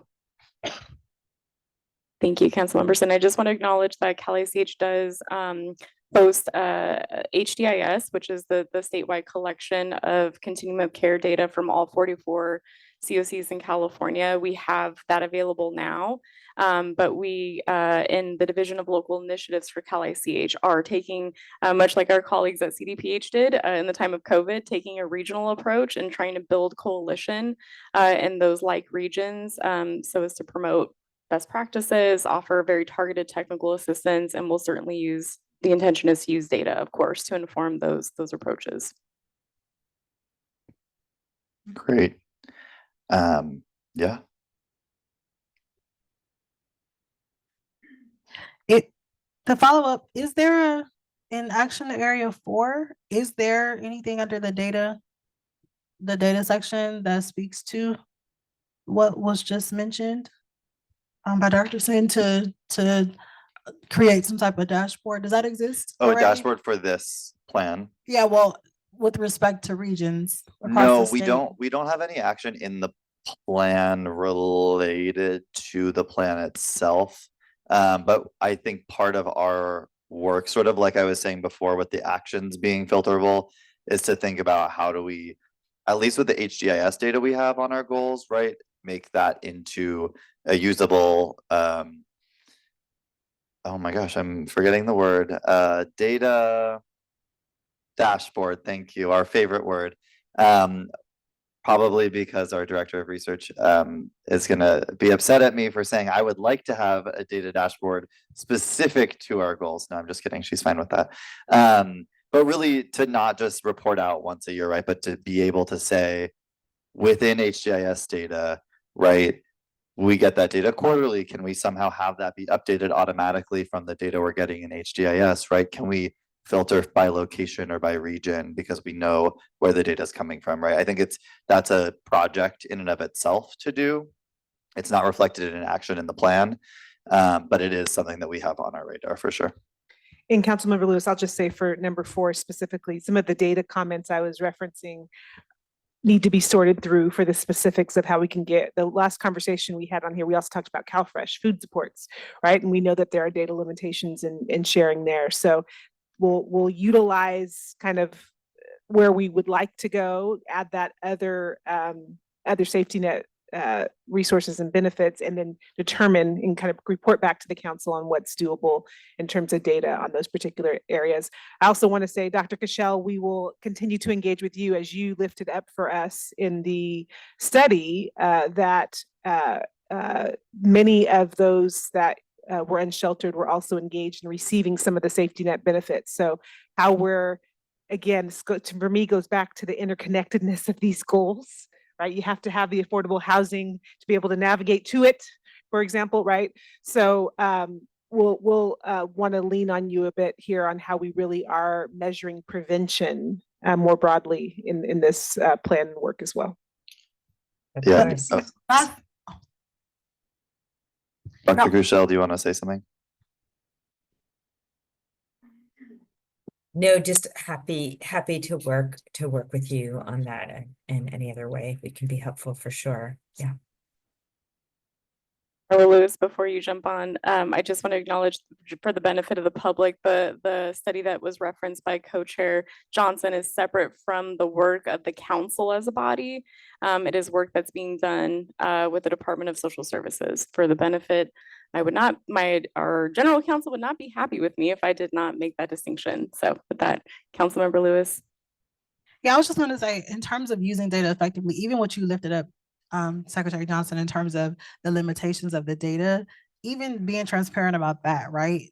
There's some folks that are really into data that are part of the public, going to look into that, but just making it clear around all the improvements. And I'm really still excited about all the HGIS work, but even making it clear about some of the limitations and the efforts to try to provide as much information as possible. I think that will go a long way beyond just making the dashboard and the numbers public. So I think just all those pieces, thinking about what would be of interest to people who have long wondered what's happening and have tried to connect the dots right around all the things that are happening, just being as transparent and not overwhelming folks, but those kinds of things are important to people that are watching this and hopeful about what will come out of the efforts of this council. So if I can, I would like to move. Is it okay? Or is it too early? I should use the mic. Does anyone else have questions? But I love where you're going with that. Any other questions before? You all already jumped into implementation, so I love this, and we are taking notes. Our team is, I'm sure, flooding their pages with notes on what we can be doing to go forward. But any other questions or comments on the plan? I will say, Councilmember Lewis, to your point, one of the pieces that we've added into the plan in the discussion of the data is a discussion of data limitation, right? We really frequently call out 3 specific populations as experiencing disparities in the, in homelessness. And while that is what our data shows, we also know very clearly, like, data collection among tribal communities is like extremely inadequate to actually understand the problem that as it exists, right? Our data doesn't capture people who are doubled up in housing or who are couch surfing, right? And so we're trying in the plan at least to be clear about some of those limitations. But I think to your point, having that available sort of as part of our dashboard and as part of our discussion, so that it's not just, hey, here's the number. It's like, that's the story. There's like so much more to it there. So I appreciate that. And now you can say whatever it is that you were going to say. Thank you. I would like to move for the adoption with the one adjustment to goal number 4, adding and other benefits to the specific listed items. Yeah, health, social services, and other benefits. Is that the? Yeah. Well, first I just say SSI. Then I thought you wanted SSI and general other language. benefits. Okay, so adopt that it move forward with the modification to number 4 to add SSI and other benefits to that goal. You did my job for me. Perfect. Thank you. Yes, for including that addendum. Do we have a second? Great. Thank you. I will now pass it to Claire to facilitate public comment. All right, thank you. So since this is an action item that will result in a vote, we will now open it up for public comment. Please keep comments to the action plan only. If your comment is not related to the action plan, there will be time for public comment at the end of this meeting. If you are connected through Zoom, please raise your hand using the raised hand icon. And if you are joining by telephone, please press *9 to indicate that you would like to comment, and I will instruct you to unmute yourself. Everyone will have 2 minutes to make their comment. And are there any in-person public comments? Okay, I will move to online public comments. We've got a few hands raised. Ludmilla, you will be first. You've got 2 minutes. Please go ahead. Can you hear me? Okay. I'm hoping you can hear me, and thank you. So one of the big concerns I have is that this plan is not quite nimble enough. It's not. I really foresee that there's going to be changes coming through either from federal levels, from the results of different programs that we're doing. And so to have it be like locked into a 3-year thing is of concern. I do realize that you want stability. I want to say that the biggest area that I want to point to is number 4, the goal area on social services. I want to say there's a big difference between social services and social connection. And what we need to resolve homelessness is social connection. It's not just being served. So I do want to say, I'm taking a deep breath here. Oh, okay. Yeah, I'm really concerned. You're looking at resolving 70%. What happens with the other 30%? The remaining 30% of us who are out there. Not having places for those connections is just really traumatic, especially in the current climate of sweeps and all these other kind of things. It just what do the rest of us have an opportunity to do? Social connections. I would love spaces to be created in in faith-based and centers, drop-ins, warming and cooling centers, work connect options, volunteer options, education spaces, just as places where we are welcome. The big thing that is the message is not getting through is that you as an individual are welcome. You have meaningful input, and it's okay for you to be and exist in a location.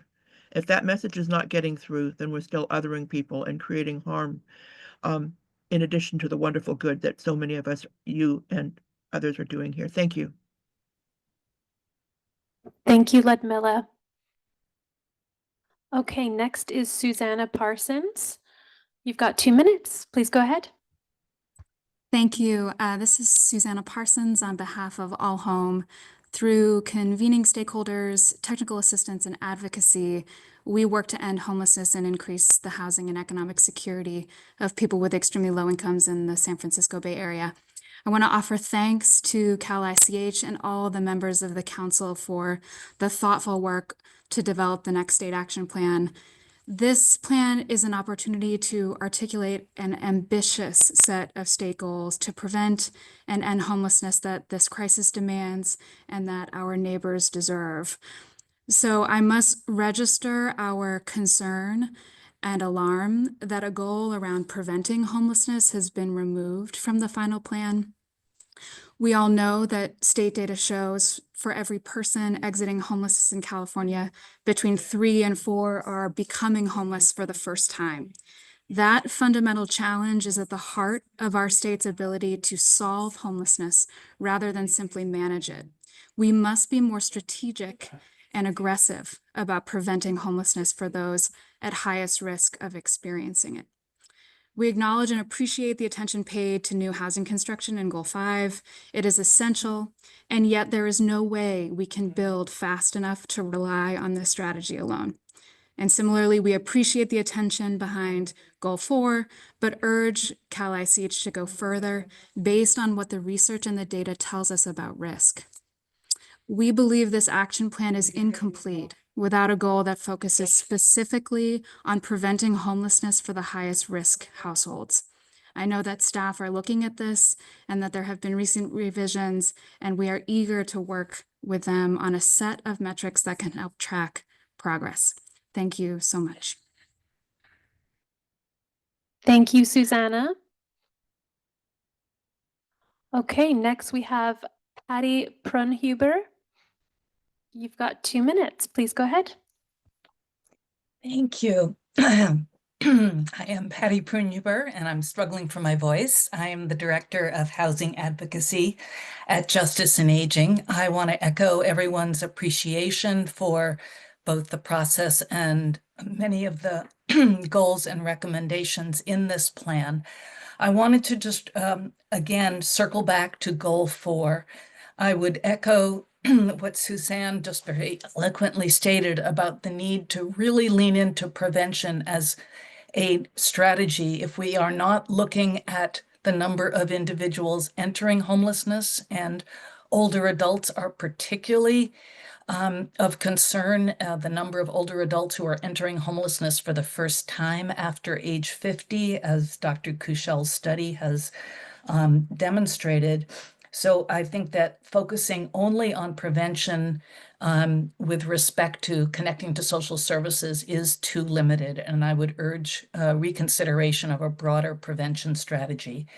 And then within Goal 4, when it says connect to Medi-Cal and CalWORKs and now SSI, I think that it's the only goal that has no numerical or percentage goal in it. And it ought to have one, and it ought to be connected to not just did you get Medi-Cal, but were you connected to the range of CalAIM services that would provide you with the necessary housing supports to either prevent or end homelessness. So within that goal, I would like to see percentages, and I would like to see a drilling down to what it means to connect to Medi-Cal as well as these other services. And I endorse the SSI and CAPI as well. Thank you. Thank you, Patty. I see one more hand currently raised. Marty Emoto, you have 2 minutes. Please go ahead. Hi, my name is Marty Emoto. I'm the father of an adult with developmental Down syndrome, autism, behavioral needs, also a family member, and also with CDCAN, California Disability Action Community Action Network. First, want to do echo the comments made previously regarding, by Patty and also by Susanna about the need for a broader homeless prevention strategy in Goal 4. I also want to echo or just do a shout out to the incredible work on this prevention, homeless prevention plan, action plan. You can actually feel the movement in it. And so I really appreciate that as an advocate. I strongly support the inclusion of SSI that I believe Secretary Johnson was urging as an amendment. I would also like to suggest that the inclusion, if possible, I know that time is limited, regarding regional center services for people who receive those services are included. The importance of this, of including is, this information is that it's also an educational document for people who may not be familiar with who's at risk for being homeless, and the work we all have to do to prevent it, and also to get people out of the cycle. So again, and also I do want to shout out to Joe Xavier, our friend, and for his incredible service to the state of California and to our community. And I want to thank you all for your work, and welcome Secretary Johnson at her very first meeting. You did well. Thank you.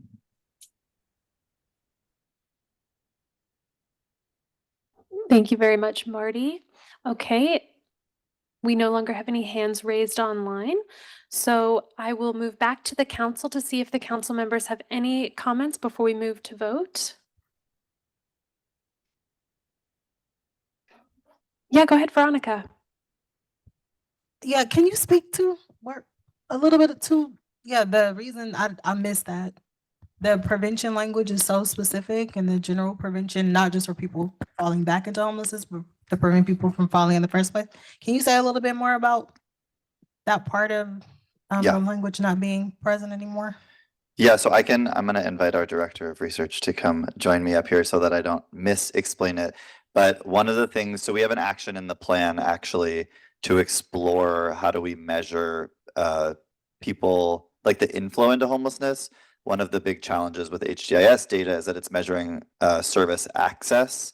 And so it's very difficult for us to say who was prevented from experiencing homelessness, because if the service access number goes down, that could mean people were prevented from becoming homeless, or it could mean we are serving fewer people who need services. So it's partially an issue with or a challenge, a limitation of our data. So I can pass it to Sydney to explain more. I think he is grabbing the mic. I just want to acknowledge that I think it's now new Goal 4 that does acknowledge prevention. It does give us the timeline to work with our colleagues in Health and Human Services to further flesh out, and certainly the council to further flesh out what it means to prevent for at-risk populations, and to ensure that those populations access, the cash assistance or the insurance benefits that could potentially prevent, or at least connect them to services that could prevent their entry into homelessness. So it is not that there's not a mention of prevention in the goals. It is embedded within the Health and Human Services goal. But certainly City can speak more intelligently to that. Yeah, I think last time I was here, we were starting to talk about all of the data sharing work that's now in motion with our HHS partners. But basically, to measure prevention, we can't do that with just HDIS data. because we don't want to look at just folks who are accessing services. We want to know the universe, right, of people who might have fallen into homelessness and didn't because of various support programs and benefits. And so the reason that prevention goal is focused on the HHS partners is because those are our first partners in data sharing, and hopefully that's something we can expand with other council member departments in the upcoming years. But with just the HJS data, we don't have that universe, right, to look at of everyone in California and to see if we're effectively preventing homelessness. So this is the first step in that direction. I think we have initial conversations in upcoming months with other council member departments about data sharing. And so hopefully we'll be able to look more broadly, but we really wanted to stick to goals that we could measure for this plan and goals that the measurement shows us that we're moving the needle on preventing and ending homelessness. So there's a million other data points we collect and we look at informationally and we learn from, but for the few numbers in this plan, we wanted to stick with ones that track with our actions and that show improvement and that aren't just informational so that we could set these goals. And just to further underscore, so this really is the first time HDIS has sort of become available to any of our council member departments for companion data ship, right? So this is the first time everything in HMIS, certainly then that rolls up to HDIS, that is all self-reported. This is the first time we're able to compare and contrast that information with eligibility systems that exist within Department of Social Services, Department of Healthcare Services, et cetera. There are three communities is where we ended up with in California who are currently measuring their inflow. Some of them use sort of baseline data in their eligibility, their safety net program. So I'll just use CalWORKS as the example. If you are eligible for CalWORKS, one would argue that you have some risk at entering into homelessness. And so if we can identify those opportunities to measure HDIS data against, we're in a far better position to do that as a state. I didn't know if we wanted to have Dr. Kushel speak directly to this. I think maybe what Councilmember Lewis is saying and what the callers are saying, we need to go deeper on prevention. We cannot have a plan where our inflows are outpacing our exits and we not figure out some methodology for us to partner, certainly as you were talking about with our State Department and agencies, but there are also, to Secretary Sen's point, regional organizations and people that are using data to track inflow. So I would just encourage us to be thoughtful as we have been. And that's, Cody, I think you said, that's why this is sort of outlined in the plan, that we will continue to drill down on what we mean by prevention. And this is sort of our first stab at it. So I just wanted to make sure that we are acknowledging that this is the first step, and it could be and should be more inclusive around targeted homelessness prevention. And there's a very specific action for Cal ICH in the action plan that speaks to, we want to do that deeper work. And so Cal ICH is taking the lead on having those conversations with the council of what does this body, identify as prevention efforts, and what are those data measurements. But I certainly want to give Dr. Kushel an opportunity if she has any comments to offer. Well, I would sort of lift up both things. One, we absolutely need to have a goal, and more important than a goal, action around preventing homelessness. And HDIS is not a good way to measure it. I do think that there are lots of other ways one could measure it if that is the barrier. And as everyone probably knows, the biggest challenge around homelessness prevention is in the targeting. That homelessness prevention needs to be both effective, meaning you have to give the right services or money or resources to actually work, but you also need to target it, because it can look like you're doing a great job when you're actually targeting people who never would have become homeless before. There's some very good work being done with linked data sets at the local level, like in Los Angeles, to understand this problem, measure it, and actually develop plans to actually implement aggressive prevention. And I think that we can get there using state data as well. I think the reason it was taken out, if I understand, is not so much that we didn't want to do prevention, but that the current data doesn't allow us to measure it, and that's why it was struck. And that is, HDIS does not allow you to measure homelessness prevention. just though, because we can't measure it, doesn't mean that we shouldn't be working towards making it a priority, as Secretary Moss said so eloquently. Yeah, I appreciate that. And again, I missed that. I was looking at some of the other details. I think two things. One, what Dr. Michelle is talking about, the predictive analytics is to catch people further upstream, which is further upstream, right? And then there's actual prevention for folks that are at imminent risk or in crisis, and there's ways to reduce that. And so I think that delineation between those two as we move forward is going to be critically important because they're both important. And obviously, ultimately, we want to get to the further upstream so they don't even get to that point. But the reality is we got a lot of people at this point right now, in particular with the eviction moratoriums ending and things like that. The second thing, though, is that, I understand the principle, I guess, of if we can't measure it, then we won't include it. But there's a lot of aspirational stuff in here that I don't know that you have the mechanism to measure. And so I just want to, again, lift up putting it back in. And then the second thing is many of the departments here, and I know because I operate the programs on the local level, fund eviction prevention programs. And so when I hear, obviously, catching the full universe of folks that may not be connected to mainstream systems, and I understand all those things, but there is significant investment into eviction prevention from many of the agencies or departments represented here. And so I partly don't understand some of the reasons you said you don't have anything to track, but more importantly, there's lots of aspirational stuff in here that you can't track right now. So I just want to strongly encourage that you put that one back in here, given that our goal as a council is to prevent and end homelessness. Yeah, Dr. Aragon. And if that one doesn't work, I'm making my way over. Those are a little finicky. Oh, look, I made. Yeah, okay, there we go. Thank you, Veronica. Yeah, so I know this is a challenge in epidemiology all the time. We can't measure things. I would say the other perspective to think about it is, I think it's okay to set a goal even though you can't measure it, because part of the work plan could be, let's figure out how to measure it. The other reason why I think it's important is that when you have this plan, what I like about this plan is that it makes logical sense. You can see the flow of what you're trying to do. It was so good that I missed that you didn't have this prevention component. And the reason why it's important is that I worked in San Francisco for 10 years, and oftentimes we take these higher level plans and we use it as a playbook to implement. And so you do want to call attention to that issue because they may have control over it. And if they see that component, they're gonna address it because they may be able to measure it. So don't keep other people from moving in that direction just because we can't measure it at the state level. Yeah, thank you for that. And I will enter into the record. There was what we're talking about here was a goal that we had and listed in the last time we talked to you in September.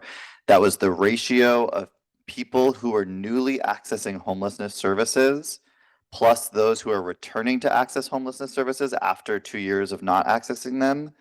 And that number compared to the number of people being housed in that same year.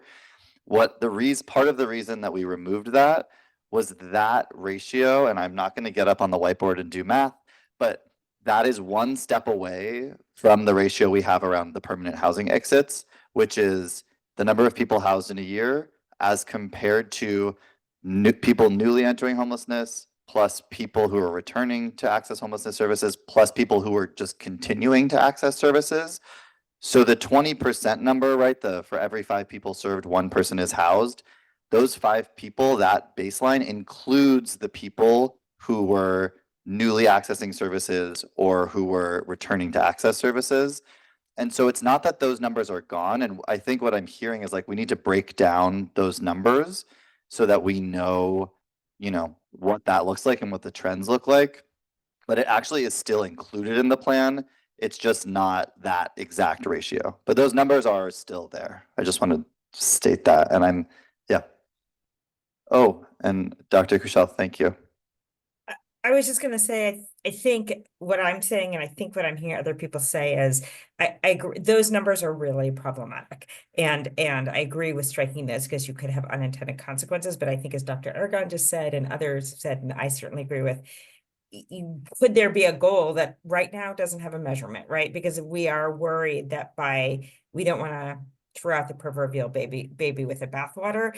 I agree that those numbers were really problematic and could actually get you in trouble in ways that I could explain, but I don't think we need to go into it. But I'm not sure that we intended therefore for there to be no like flashing red lights. We want to focus on prevention, focus on targeting, focus on targeted prevention, prevent diversion, where people are right at the level of it. So could those be separated, Cody, from the goal? Like even if there were no specific goal, actionable goal right now, could there still be an action item or a, really clearly included that we want to include prevention in the plan? So maybe I'll speak to, I think the goal 4 does call out prevention. I think what we're saying, it's a both and. This goal needs to be expanded to not just look at our social services interventions, but also targeted homelessness prevention. So Dr. Kushel, I'm wondering if that, and Councilmember Lewis and team, everybody, if we feel comfortable giving direction to staff that under goal 4 is where we want further explanation or exploration around what methodology should be included and data sets, whomever they belong to Dr. Aragon's point, that allows us to get closer to this goal, a goal.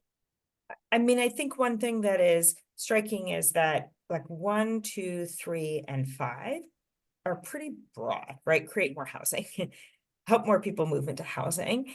But 4 feels very specific and perhaps overly specific in a way that it could unintentionally de-emphasize the host of things that can be done for prevention. If I think that's what you were just saying, and I would agree with that.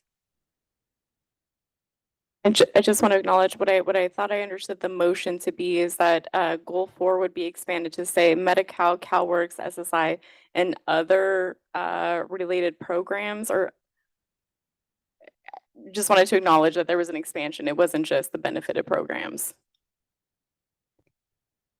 I'm just wondering if it might be helpful to maybe just think of it as a strength and prevention, including but not limited to, through improved connections to health and social services. And I also just want to clarify that, of course, under health and social services, we do have housing and homelessness interventions. So like at social services, we have a number of housing and homelessness programs directly as well.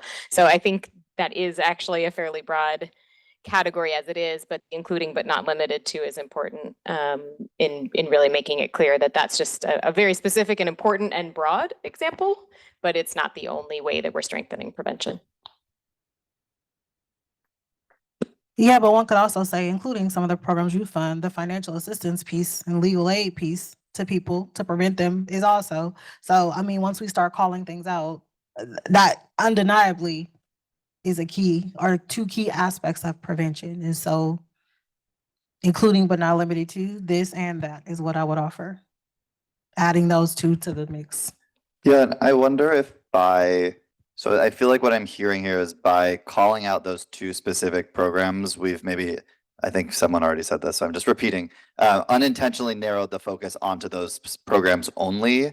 And I think what Secretary Johnson's intention was to sort of expand that beyond just those 2 programs into sort of the whole swath of potentially prevention related programs that exist.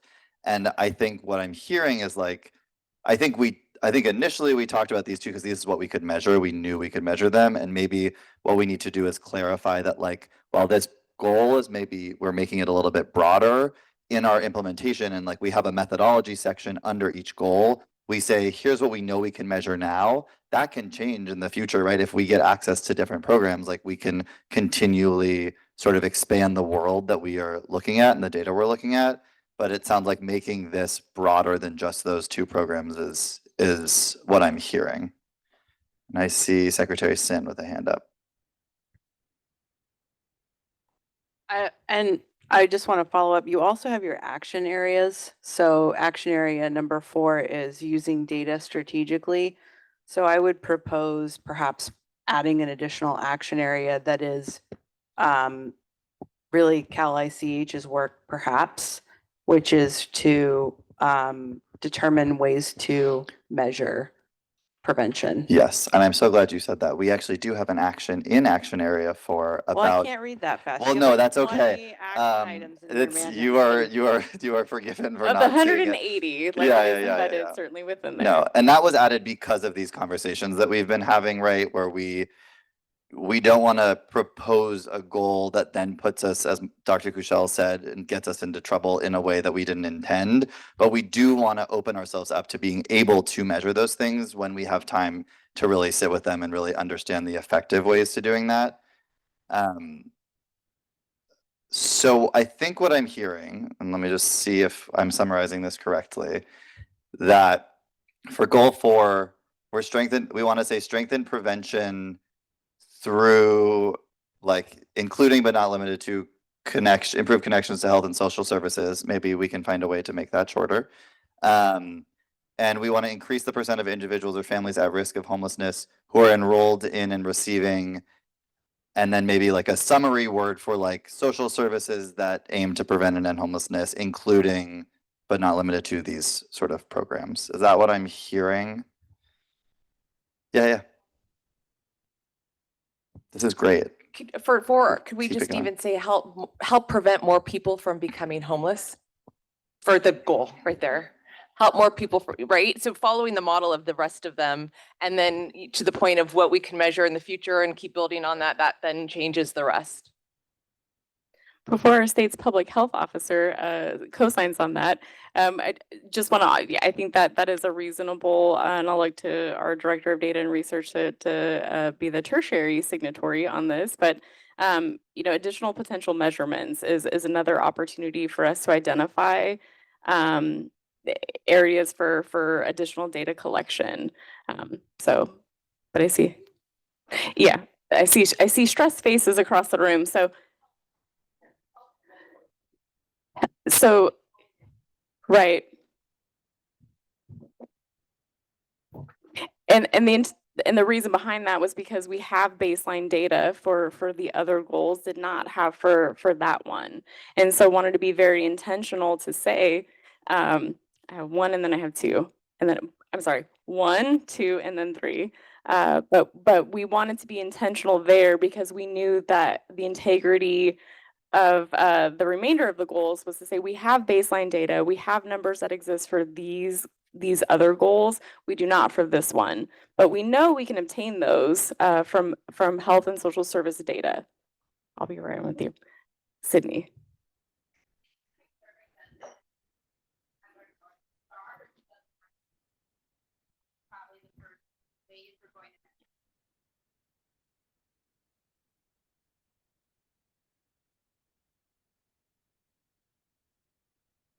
I'll repeat that for the folks on the video call. That makes sense in terms of the North Star, right? The goal is to prevent homelessness for all Californians. Then we wouldn't even, when we achieve that, we wouldn't have any of the other goals, right? Because we wouldn't have people needing necessarily the other services if we really achieved a full prevention goal. The first 2 ways we're probably going to look at measurement are with the HHS programs identified here, with the plan of expanding across council departments, and really wanted at least something we can measure that covers the whole action plan time period, right? So we add more departments, we add more data, and that might start in 2026. That might start in 2027. So grounding in that, we have identified 2 programs that hopefully we can have data and track our progress from the start of this action plan to the end, but recognizing that can grow and grow as we look at prevention. And next time we're here doing an action plan, that hopefully will have even better and more holistic goals and more data. Linda Lewis. I thought I had you as one, but I think Dr. Aragon would forgive me. Yeah. He doesn't have a microphone. I'm closest to you. Nope. Okay. All right.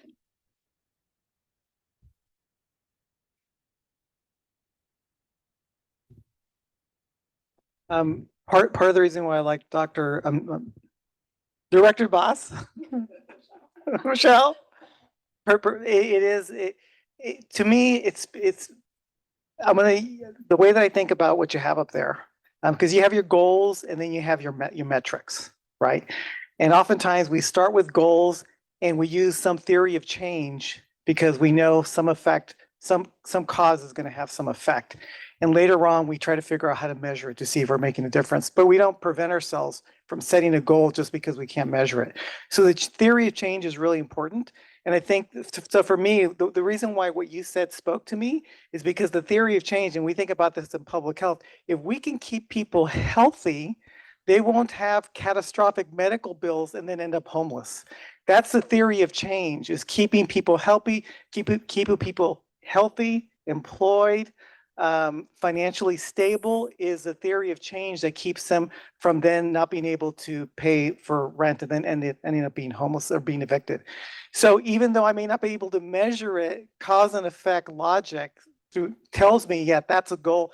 And it helps me to explain to my staff why we're promoting this.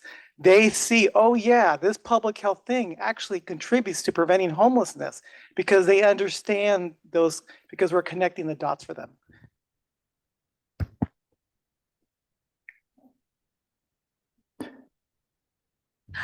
Yeah, so just to add on a little bit, so, and just, this is kind of going off of Director advice. So literally help more people prevent, oh, that grammatically doesn't come, but help more people prevent becoming homeless and move the social service language over to the right, essentially is what we're saying, in addition to the prevention programs, right? Yeah, okay, just want to make sure. Happy to amend my original language if you want to accept that. as Yes, amended. let's And then hear make a it. motion. Oh yeah, do you want to, so, okay, what I'm hearing, I'm going to use the board now. What I'm hearing is, yeah, Michelle, oh yeah, we need you. No, what I'm hearing is prevent more people from becoming homeless. Or help Or from prevent. experiencing, Yeah. help prevent more people from experiencing homelessness. Yes. Goal number 4, title. Description, metric. We'll work on that, but no, like talking about the whole swath of prevention services with an acknowledgement in the methodology of what we currently are able to measure and the intention to expand that to a broader set of. How do we feel about that? Is that the proposal? I will move it, I'll bold it, I'll do whatever you want. No, that sounds like I'm seeing nods. Yeah, Sandy. Sorry, I'm pretty loud usually. Just publicly funded safety net services over here. I mean, because then we can add any program that falls under that category for measurement, for methodology later, right? So it's just a simple way to put all the programs in one place. Just want to again acknowledge that goal 4 was intended to be very fluid, and we said throughout the plan that we would address the methodology, address additional metrics throughout 2025. But this particular action item is to adopt, amend certainly for the statement of the goal.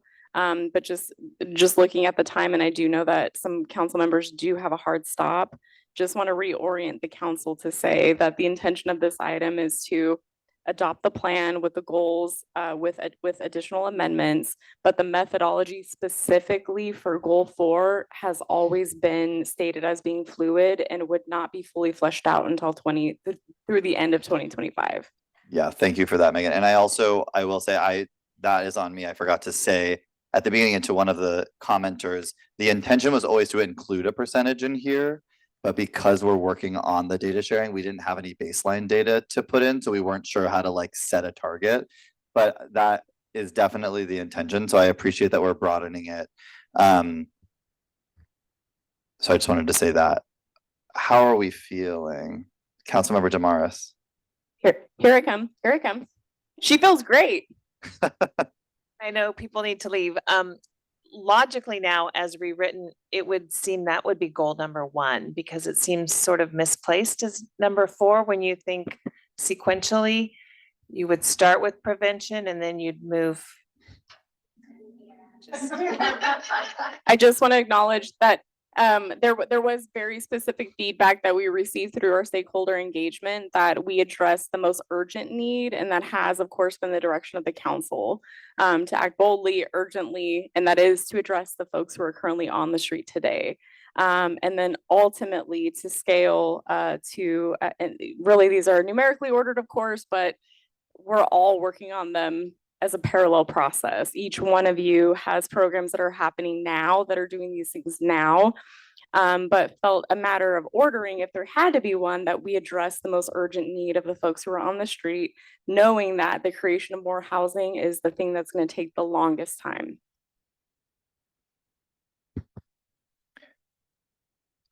I will say we will, oh yes, Councilmember Ron O'Shaughnessy.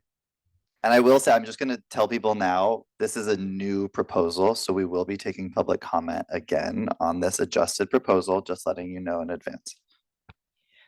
I'm not changing the goals. I really like goal number 4 now as proposed. So I'm not doing anything to that. But I do think I do want to really pick up the piece around exploring data for this piece. I think it's not just access to social safety net program, because obviously we know that's a really evidence-based best practices in terms of the how. But I think highlighting that we really need some measurement to really guide the prevention pieces is very important. It's worthwhile to be kind of listed in this type of table. Amazing. Well, thank you all. Your contributions have made this much improved, so I really do appreciate it. Thank you for your time. I will bring back Claire to, I don't see any hands on the screen. Okay, I'll bring back Claire to facilitate. If there's any more additional public comment on this new proposal, she will facilitate that. Okay, so we are back.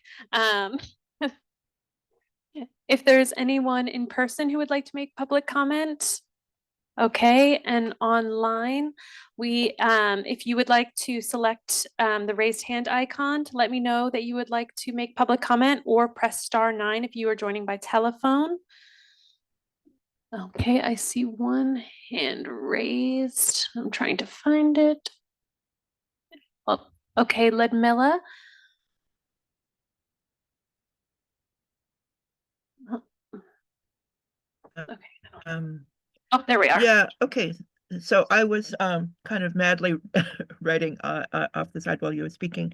Kind of what I came up with was strengthen prevention and access to social connections, as well as social services, which can help prevent or recover from isolation, addiction, and homelessness.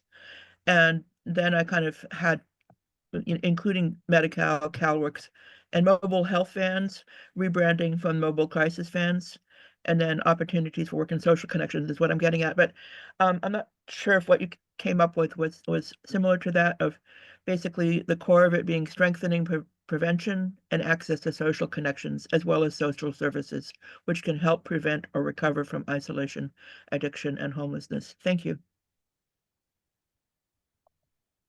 Thank you, Ludmilla. Okay, I see. Oh, okay, Marty. Hey, You have 2 minutes. sorry about that. Marty Emoto, family member and father, and CDCAN, California Disability Aging Community Action Network. Just want to say how much I appreciate the very thoughtful discussion among the council members. I mean, it really makes us as an advocate feel good that there's that type of discussion and thoughtfulness in from the public comment, but also among each other. And I really appreciate all of that and support the changes. Again, thank you all for your incredible work.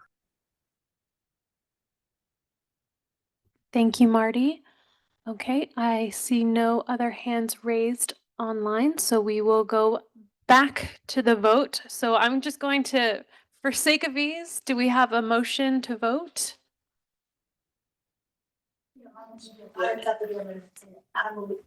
Veronica moves. Councilmember Lewis moves. Do we have a second? Jennifer Troya seconds. Thank you. Okay, so for this vote, we will be voting by hand again. So if you, we will do yes or aye, no, and then abstain. So for those in attendance who vote yes, please raise your hand. And then also online, you may. Okay. And then those who vote no. And then those who abstain.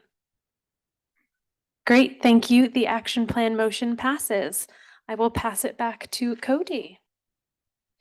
Great.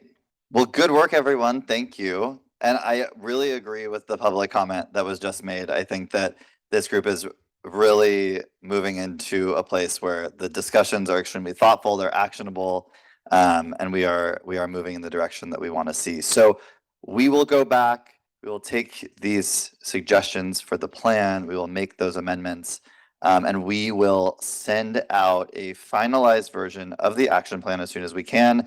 I think I mentioned in the draft that you have that was our staff's best attempt at graphic design using Word. That is not going to be the final look and feel of the document. It's going out to our partners who will help design it and make it more accessible for folks. So look out for that and more information from us on the next steps.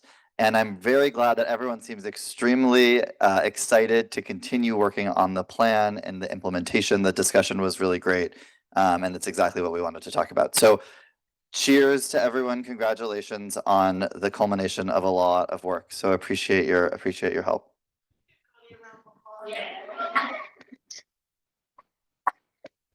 Thank you. Thank you. I appreciate that. Okay, we've adjusted the agenda slightly. So let me just get the screen back up here.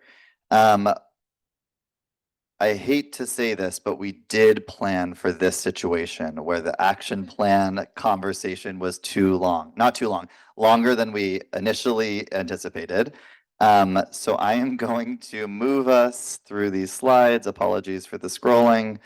And we are going to not have our third agenda item on housing first. We will come back to you with an update on that in the future.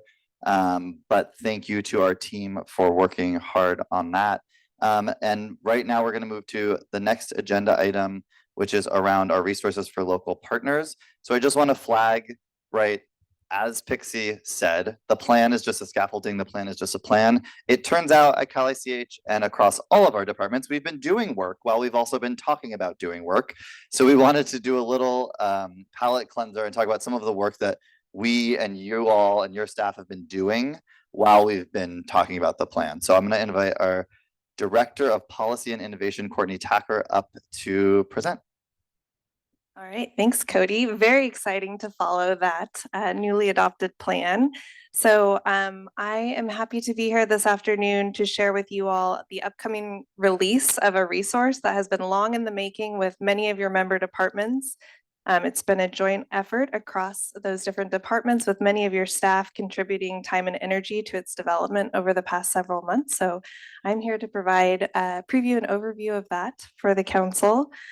While this resource that I'm going to be presenting aims to ensure the well-being of people experiencing homelessness during declared emergencies specifically, it is important to underscore that hundreds of thousands of Californians are experiencing the urgent crisis of homelessness every single day. This is exacerbated by the increasing frequency of natural disasters in our state.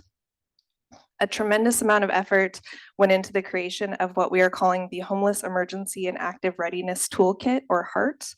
And we hope this will be a valuable resource for local jurisdictions in preparing and planning for future disasters and emergencies affecting people experiencing homelessness. All right. So before we dive into the overview of the toolkit, I just want to first lift up where this work lives in the newly adopted action plan. The work of this interdepartmental group and the development of this toolkit is identified in action area 3 of the plan, focusing on collaborative communicating and planning with partners. And Councilmember Lewis, I just wanted to be responsive to your question earlier about where this work is in the phases of completion. And just happy to identify and share that we are at the culmination of this action, specifically around the development of this toolkit. And the interdepartmental group that I'll be speaking about is an ongoing group, and we are looking to develop future resources in this space. So that is part of the discussion we'll be having this afternoon.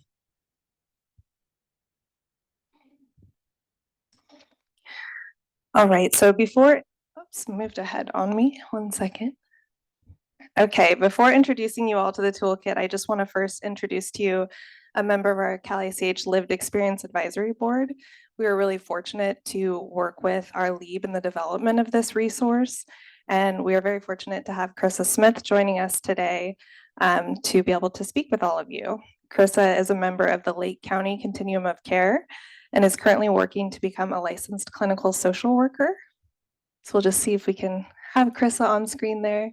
Hi, Krissa, are you able to hear me okay? Hi, I'm able to hear you. All right, great. Well, just really want to start with thanking you for your time and joining us for the meeting this afternoon, as well as you and your fellow LEAD members' contributions to the development of this resource. I would like to just turn it over to you to share with the council some thoughts and words that you'd like to share in this space. Yeah, I'm really happy that about the heart that this is happening. I live in rural Lake County. We are a community that continues to be devastated by wildfires.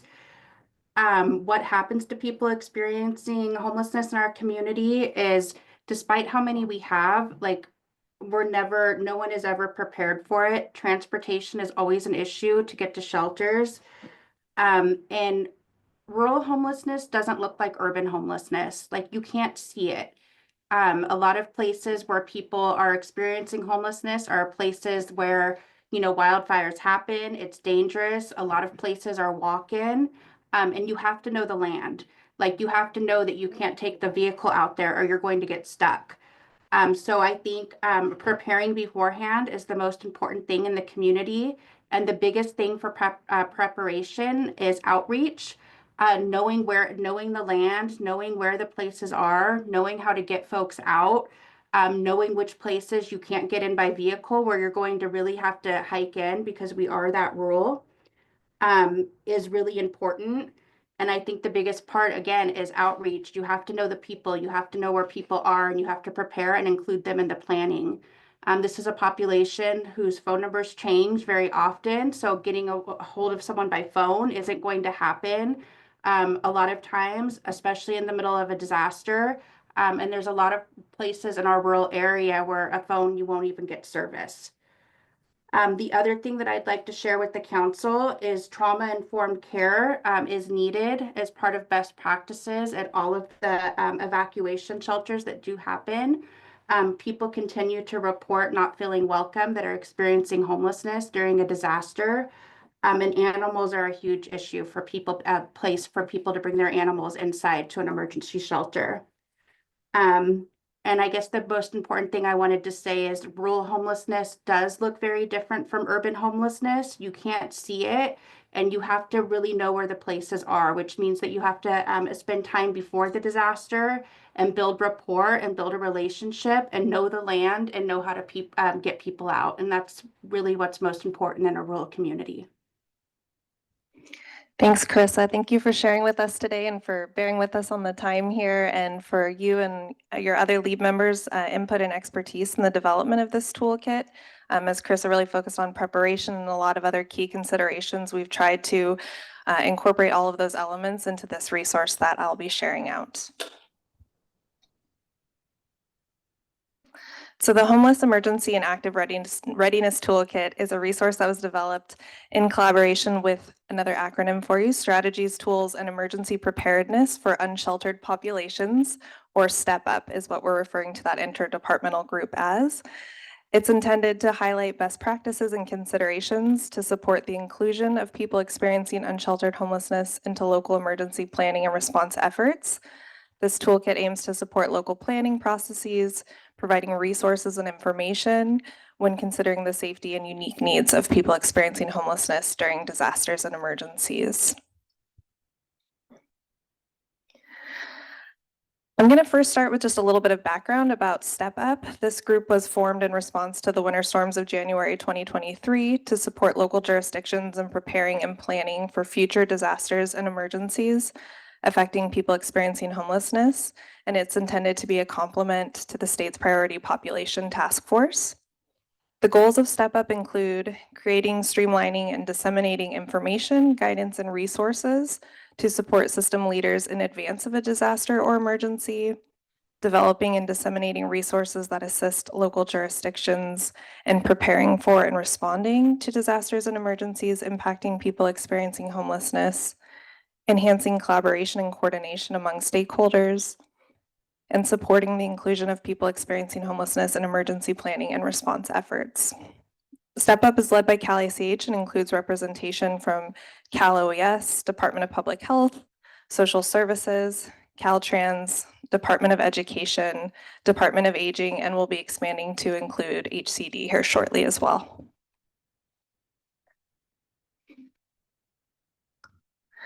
So to support the goals of this group, Step Up developed a toolkit aimed at assisting local emergency managers and city and county homelessness and housing department leadership and continuums of care by creating a shared understanding of the needs of people experiencing homelessness during a disaster or emergency and identifying opportunities for coordination across these different entities, informing local partners of respective roles and responsibilities and capacities, including local emergency planning and response agencies, local public health jurisdictions, county social services agencies, continuums of care, and other community partners. Supporting local interagency collaboration to create structures and resources for integrating people experiencing homelessness into disaster planning and response efforts. And providing strategies for supporting people experiencing homelessness during disasters or emergencies, particularly people experiencing unsheltered homelessness.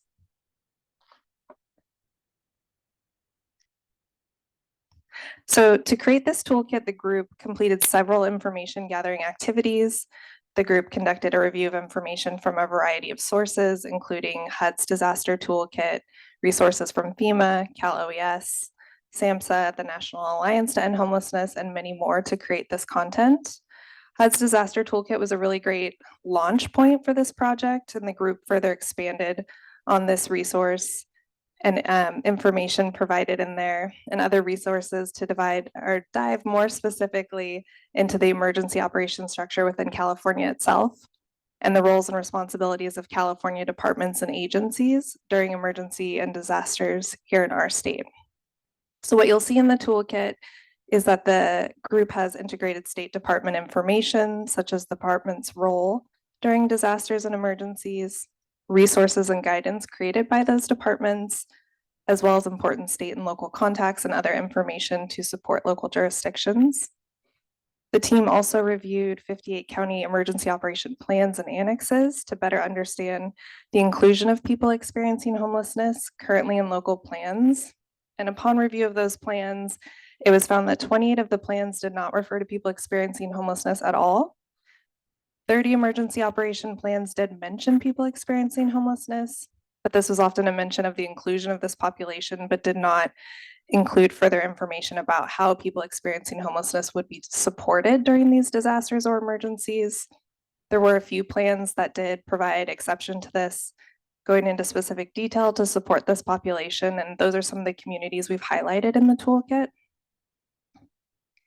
A survey was also distributed to California continuums of care, counties and large cities to better understand current emergency planning practices, identification of gaps in response efforts, and recommendations for supporting people experiencing homelessness in disasters and emergency planning and response efforts. We received a total of 29 surveys through that outreach effort, and those surveys showed that the level of coordination between the local homelessness response system and emergency planning and response agencies were reported as very good or good by over half of those respondents, while the remaining respondents reported fair or poor relationships between the two systems. Survey respondents identified 3 specific actions that could be taken to improve coordination.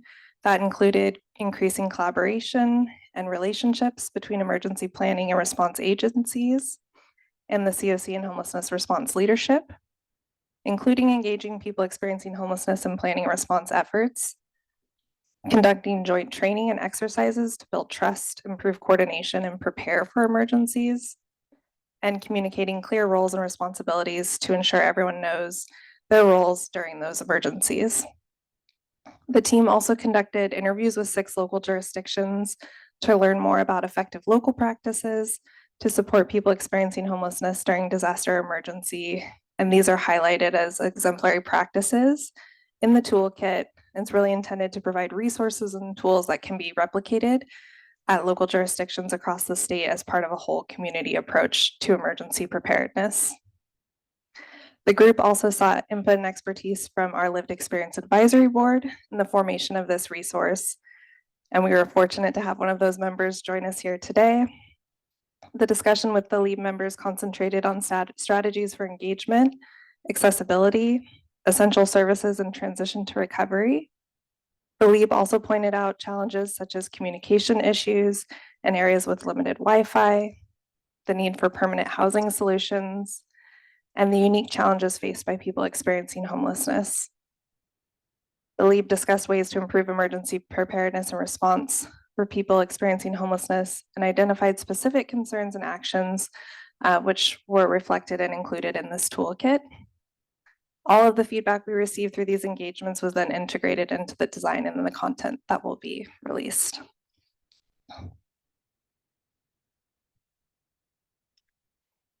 So this is the overview and format of what that toolkit is presented as. It's broken out into a three-part approach to address the needs of people experiencing homelessness during disasters and emergencies. And those three sections are be informed, get connected, and take action.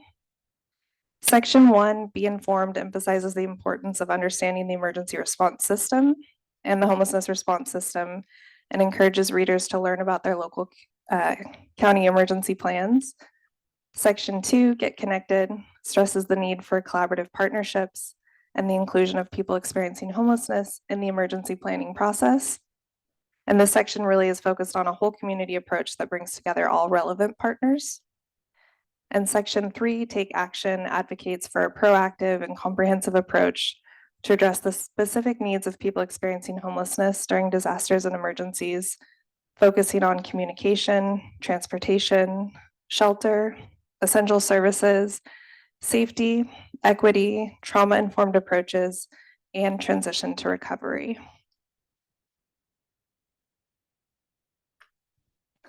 So within each section of this resource, it includes a key takeaways segment that's highlighting the major themes within that section, as well as additional tools and templates that provides various resources related to the content that's included. Throughout the toolkit, there are also collaborative opportunity, call out boxes highlighting examples of how different audiences can get involved and engage across systems, along with exemplary practices, call out boxes that provide local communities examples of the concepts that are discussed throughout this resource and how to implement those locally. And lastly, there are several appendices included in the toolkit that provides additional information and materials to further enhance understanding and implementation of the concepts and strategies discussed. This includes checklists, contact lists, and other helpful information for local jurisdictions. And in total, the resource is about 100 pages long with the inclusion of all this content.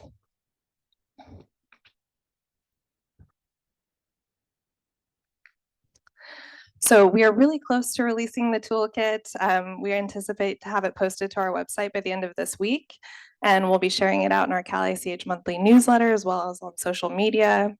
We're also working in coordination with Step Up member departments to present the toolkit to various stakeholder groups to share forward this resource, as well as receive feedback and input on the creation of future resources that may be helpful in this space.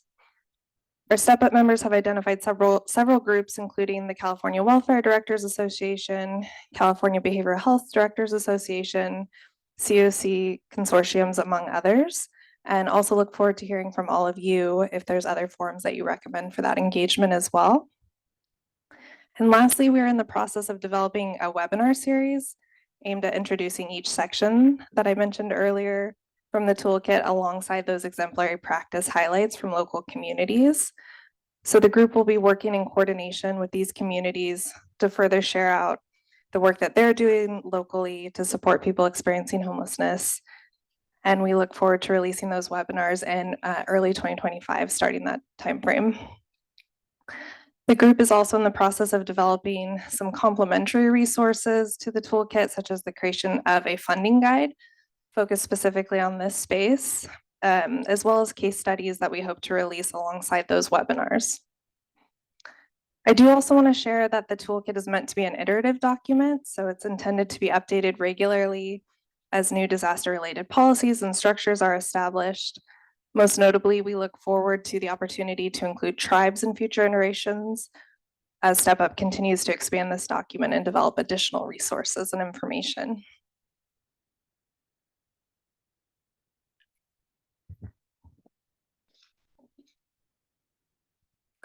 So Step Up, as I mentioned, is intended to be an ongoing interdepartmental working group. We're currently in the process of finalizing additional activities for the remainder of this fiscal year following the release of the toolkit. We're looking at the possibility of putting out quarterly bulletins on specific topic areas that dive deeper into the work that's identified within the toolkit, developing or updating existing resources, and other activities that we're looking forward to hearing from all of you, what some of those recommendations could be as the group moves forward. I will say that we had an extensive amount of content that we worked with our member department staff to reduce that to the approximately 100 pages that it is. So there's a lot of opportunity to dive deeper into some of those areas. And I did move through that relatively quickly, so it looks like we're making up some time, but just wanted to offer that overview of this resource that we are looking forward to sharing out and really acknowledge all of the work and contributions from our many member departments. So really appreciate the opportunity to share that with you today.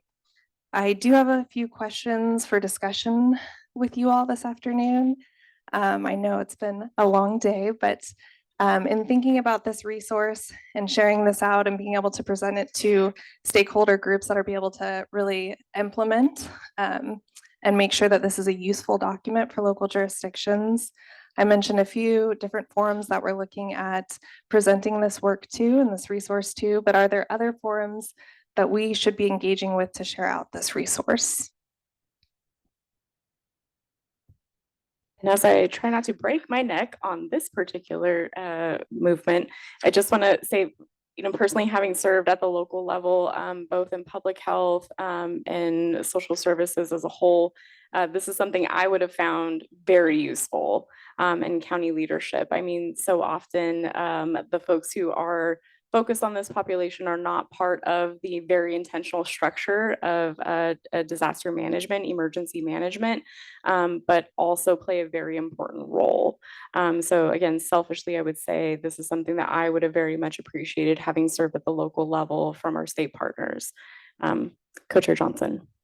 Thank you, Courtney, and all who have participated in this. And I will just say, as a person with my former roles and responsibilities at social services of having responsibility for emergency support function 6, mass care and shelter, and I'm being that specific actually very intentionally, because I think this is a different kind of language access issue that I want to lift up here.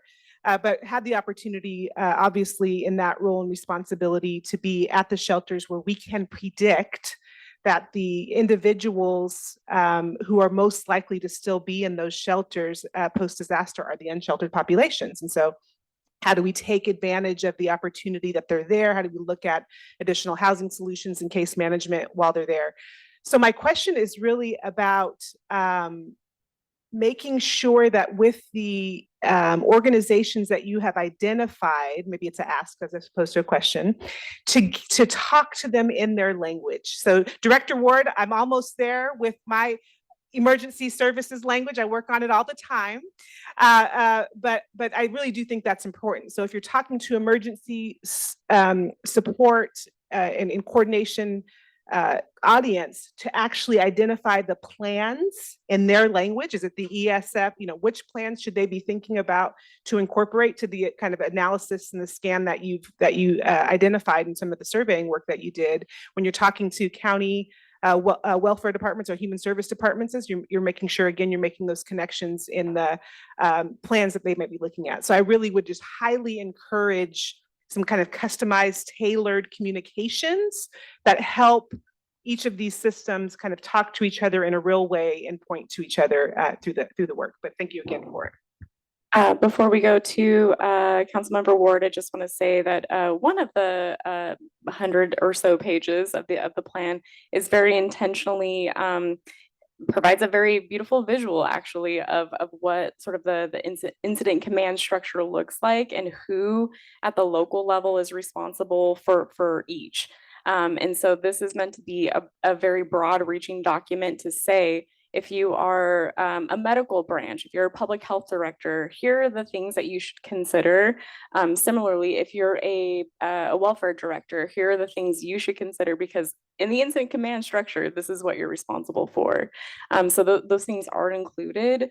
I think our offer, or certainly our offer, but our ask of this group is to say, we can tailor the presentation to whomever we're invited to speak to. So if it's the California Welfare Directors Association, we can make those highlights unique to that group. If we're talking to the public health directors, we can make the presentation unique to that group. But those considerations are incorporated in the plan.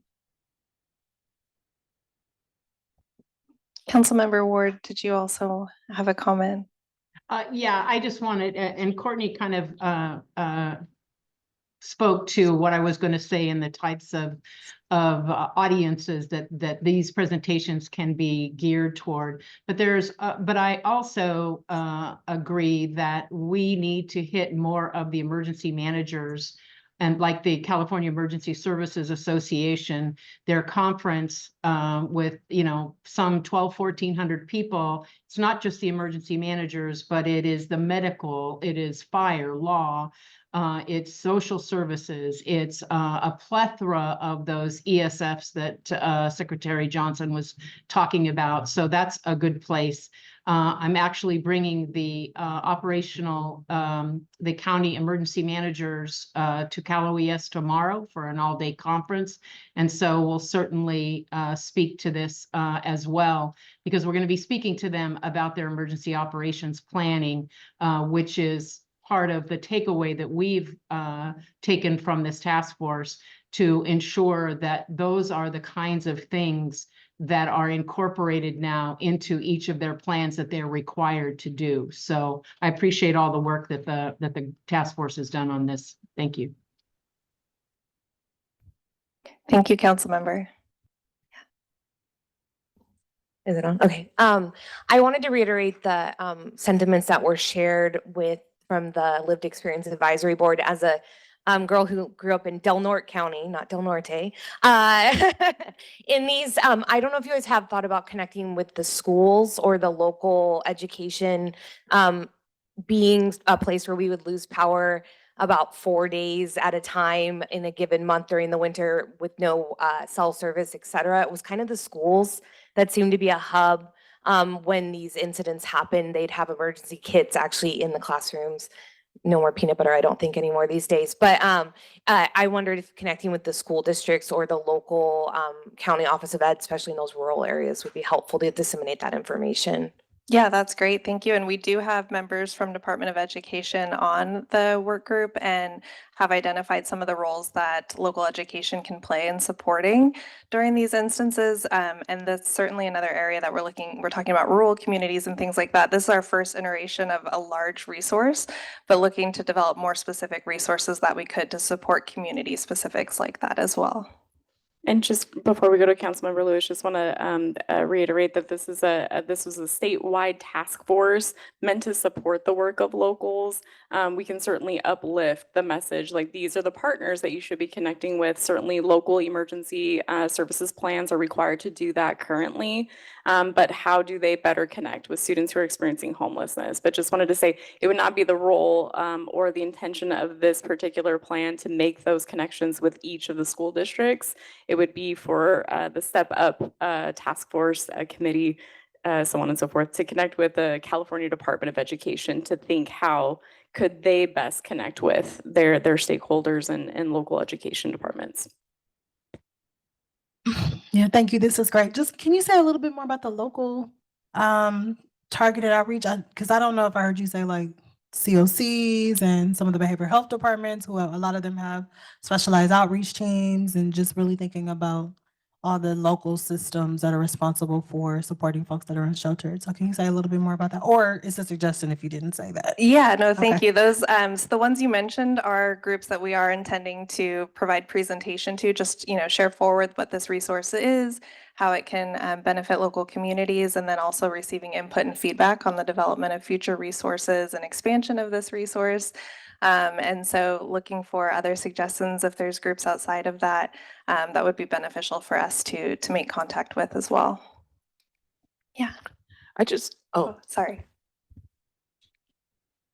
Speaking for Cal also.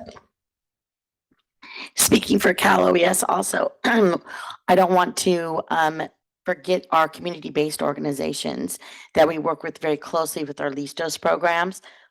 They should also be educated in this toolkit, and I can give you further information on that. The Councilmember Ward's hand raised as well, but just want to, yeah, the intention of this question was to ask this body, who else should we connect with? So I appreciate you bringing that forward, Gina. Councilmember Ward, if you wouldn't mind, we're going to go to Co-Chair Moss, and then we'll go to you. oh, was that from before, Nancy? That was the old hand? That's okay. Thank you, Nancy. Okay.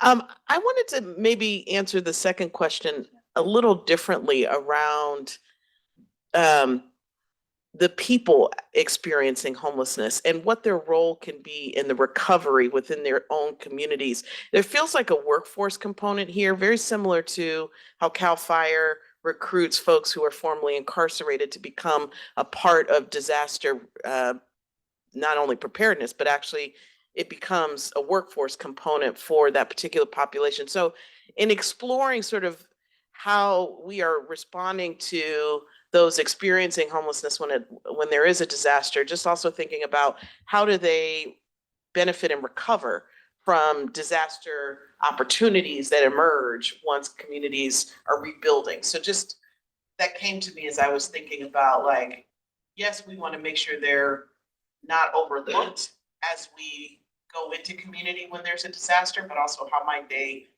actually benefit from the recovery efforts.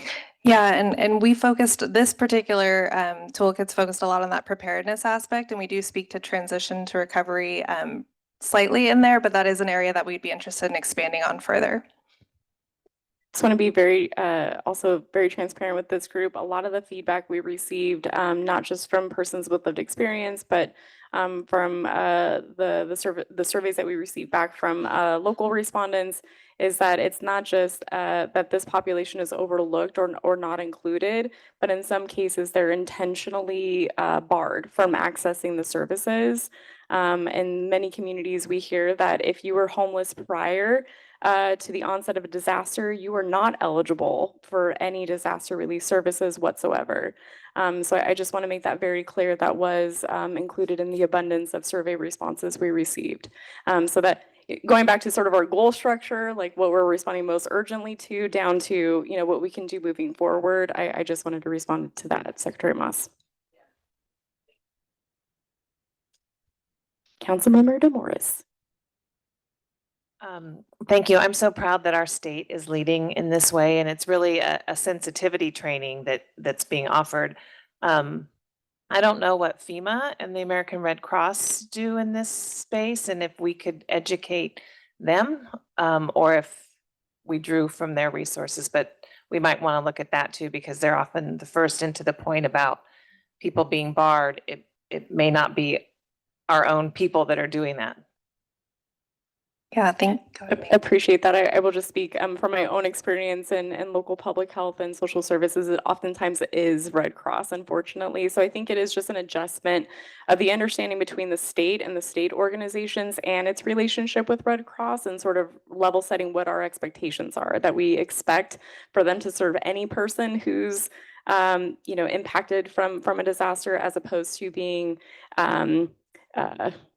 you know, there's not an eligibility criteria. If you're in a county that has a declared disaster, you are by nature eligible for that service. So this toolkit was, again, with the first iteration, meant to lift up sort of some of those experiences and the feedback that we've received from the surveys.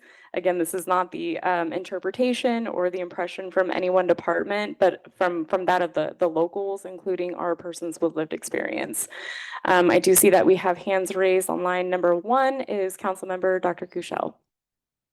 I think Ms. Ward had her hand up first. It's they give me It's all- numbers and I All only right, follow it's all that. good. So fantastic work.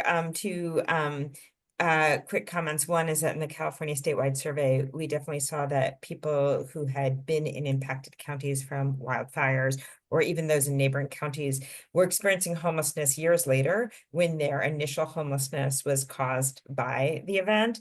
And then of course, many who were homeless before were left out of services. I think not just Red Cross, but also FEMA, which is often operationalizes to replace housing you've lost. And therefore, if you haven't lost housing, you can miss out on that as well. And so I think it's really exceptional that we're doing this. I have a question, not to dilute this, but I just wonder if it came up what I might call micro emergencies, heat emergencies where you've got temperature of 110 degrees for a week, which really presents a threat to life and limb, but is not usually thought of as a emergency in the same way, or smoke from wildfires where the air becomes dangerous for people. Was that, did the LEAB and others sort of conceptualize this as those things counting, or does that need a different format to help preparedness for those sort of microclimate emergencies, which may be less dramatic than, a major wildfire, or earthquake, but can be incredibly dangerous and damaging? Yeah, no, thank you for that. This first iteration is really more of a broad focus, so we didn't get into those types of specifics, but I think those would be great recommendations and suggestions for future work of this group to develop more tailored resources in response to those areas as well.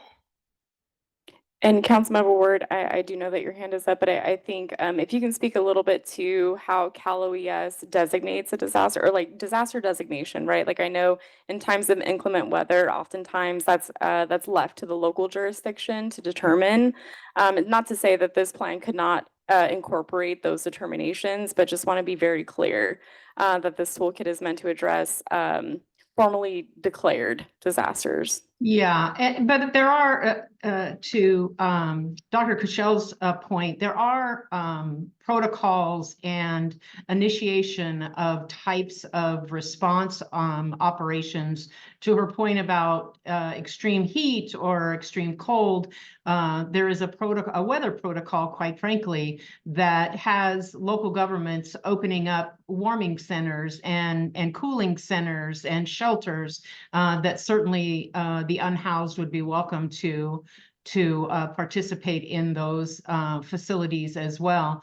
But to your point to a disaster declaration, it has to do with the level of scope and severity, whether it's, whether it's one county and they're done by counties, states of emergency are done by counties, both at the state and federal level. And so it's the severity of that and how resources or the jurisdiction doesn't have the capability within its own jurisdiction to respond and recover from an event. And so it's a graduated scale, if you will, all the way to the federal government. But what I raised my hand about was the notion that unhoused people are banned from disaster assistance. And that is just not the case, quite honestly. And having been the regional administrator for FEMA for 15 years, I can tell you that there is assistance for unhoused individuals through FEMA. But Dr. Kuchel again is correct in that their temporary housing program is for those who have actually lost a home. But there are personal property types of disaster assistance, both from Red Cross and FEMA, quite frankly, that the unhoused are available to avail themselves to through the federal government. So just wanted to make that point that they're not banned. Appreciate that. Just want to reiterate the responses that we received from local respondents doesn't speak to that. So I just wanted to be clear that this is not the interpretation of Cal ICH. This is based on the responses that we received from cities, from counties, and continuums of care. By Councilmember Ron O'Shaughnessy. Thank you. And I think when I think about our community college system, we have 115 brick and mortar colleges across the system. Often in disaster situations, community colleges do become kind of the basis for a lot of the services. But I want to kind of go back to some of early comments of like when we think about this information, critical information, important information for our colleges, I think speaking in the language and also kind of starting off with problem statements. Why is this relevant? I think a little bit more contextualization will help a great deal. Just because I think, candidly speaking, we know when we think about our system, we still have people who are thinking, we only educate, right? Those things are outside of what we do. So I think making that connection proactively will really help with attraction. So, at a system office, we're happy to kind of partner around like what would that message look like? But I think it'll be really important to make those explicit. I definitely appreciate those comments. Thank you as we move into our outreach efforts with this resource. I do think that we, to your point, Councilmember, I think that we highlighted Yuba City College actually is a very dear partner of both Yuba and Sutter County and offer their very expansive campus as the sort of meeting hub for all disaster incidences. So it serves as a great example for other communities of how they can connect with their community college communities. I'm happy to move us on to our second question on there, which we've discussed a little bit, but if anyone has any additional thoughts about additional resources that this interdepartmental group could prioritize the development of to support local communities and planning for those future emergencies and disasters, if there's other efforts that you think would be really valuable as the group moves forward in expansion and development of future resources. And we're certainly happy to entertain those recommendations outside of this meeting. We have, those of course that are top of mind. We mentioned the California Welfare Directors Association, the Public Health Directors Association, and so on and so forth. But if there are others outside of those examples, and certainly those that exist within our very close partners of Cal OES, please do connect with us. We'll be happy to. I should mention, Courtney highlighted that HCD would become a partner in this initiative. And so as many of you know, Cal ICH transitioned many grants, all of its grants, portfolio to our sister Department of Housing and Community Development. They host office hours. Those grantees are cities, counties, continuums of care. That's an example of another space that we would offer a presentation to, a tailored presentation to. So. Well, thank you, everyone. We'll be sending this resource out later this week to all of our council members, so appreciate the time. Thank you. Great, thank you, Courtney, and to the whole team who are working on that. Just want to lift that up, right? We were talking about, I'm just going to flip through the Housing First discussion. We were talking about prevention, right? We were talking about coordination. Here it is, right? This is a piece of it. So it's really good to hear that work is happening. So really appreciate that. We're going to, as I said, we're going to table the Housing First agenda item for time. We will bring that back to the council. For now, I will pass it to Claire to facilitate general public comment before we adjourn the meeting. All right, thank you, Cody. So we will now accept general public comments. Thank you all for your patience, and I appreciate all the council members listening to public comments as well. We welcome all comments and feedback. I would like to remind everyone that we are unable to discuss items that are not on the agenda for today's meeting. And additionally, due to the structure of this public meeting, we will not be able to respond to any questions.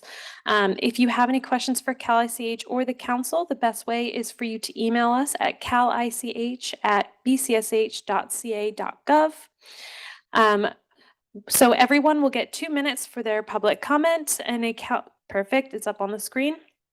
If you are connected through Zoom, please select the raised hand icon in the meeting window, and I will prompt you to unmute. For those joining by telephone, please press *9 and then press *6 when I call on you to unmute. Okay. So first in line is a telephone number ending in 3713. You have 2 minutes. Please go ahead and please state your name for the record. Hi, this is Ruth.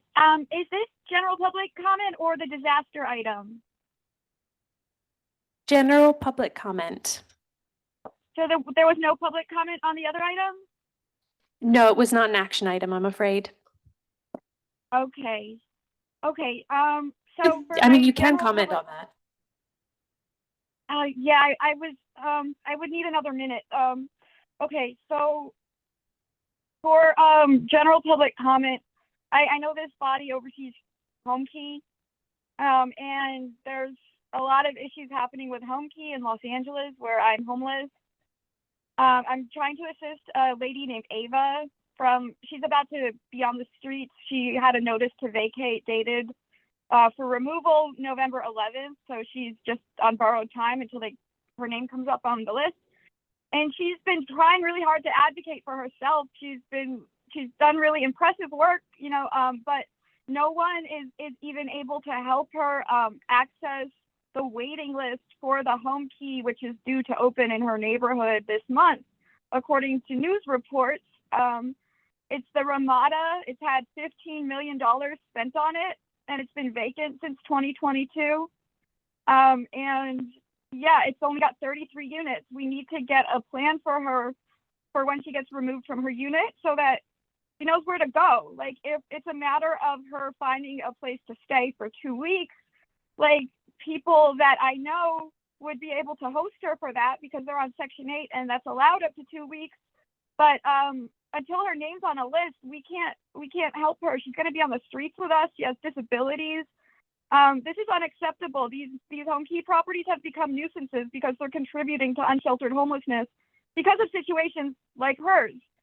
And, she's not eligible for assistance through Stay Housed LA because they apparently exclude the whole zip code of Venice. She would have been eligible for assistance with a program through ULA that was supposed to give income assistance to seniors and disabled people with back rent. Her amount of back rent, she rented for 20 years, her place, is the exact average amount in the program data for people that have a balance with their landlords. But our city controller just found out that $513 million of homelessness funding that was budgeted was Thank you, Ruth. unencumbered. You're at time, I'm afraid. Please Thank email you. me so I can help Ava. Thank you. Thank you. Okay, next up we have Ludmilla Bade. You have 2 minutes. Please go ahead.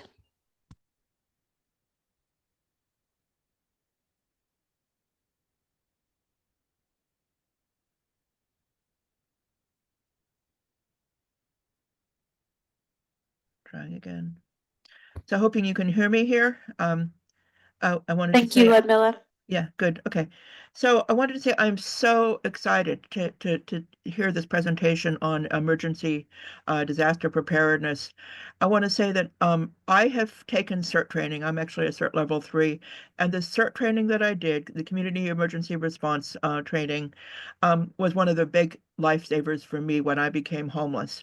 When I had to move out of the sublet apartment because of financial and some other reasons, I packed my bag. I packed my vehicle like a go bag. I packed it with that sense of that I needed to move out of my house because of basically an emergency. Okay, it's like and I want to say, you know, so I had different supplies there. I want to say that I would love, love, love, love to see modular training available to people who are experiencing homelessness or or and that would include like the way the training was done. It was having like a one evening would be like fire safety, another would be on the go bag, another might be on flood preparedness. So those do this modular thing. So even if you don't get people to do the whole series, they can attend for one session and get like that training in fire safety, that training in how to put together a go bag, training in how to respond in a flood, and a key one was interaction with 911 service providers and other communities. Absolute, and community resources. That training was it was so helpful for me as a homeless person and as navigating out of homelessness and recovering from homelessness. Yeah, the emergencies to consider, all kinds of things: severe weather, floods, wildfire, financial emergencies. Why do we need to move from our houses? And please, please, please consider the community leaders who are in the homeless community. There are so many of us. We are survivors. We know how to help each other and help each other and help each other, help each other. And so to include those would be great. Some of your places, drop-in centers, resource fairs, and adult schools would be wonderful places to deliver this training. Thank you very much. Thank you, Ludmilla. All right, this concludes our general public comment. Thank you everyone for listening today, and I will hand it back over to Megan Marshall to close us out.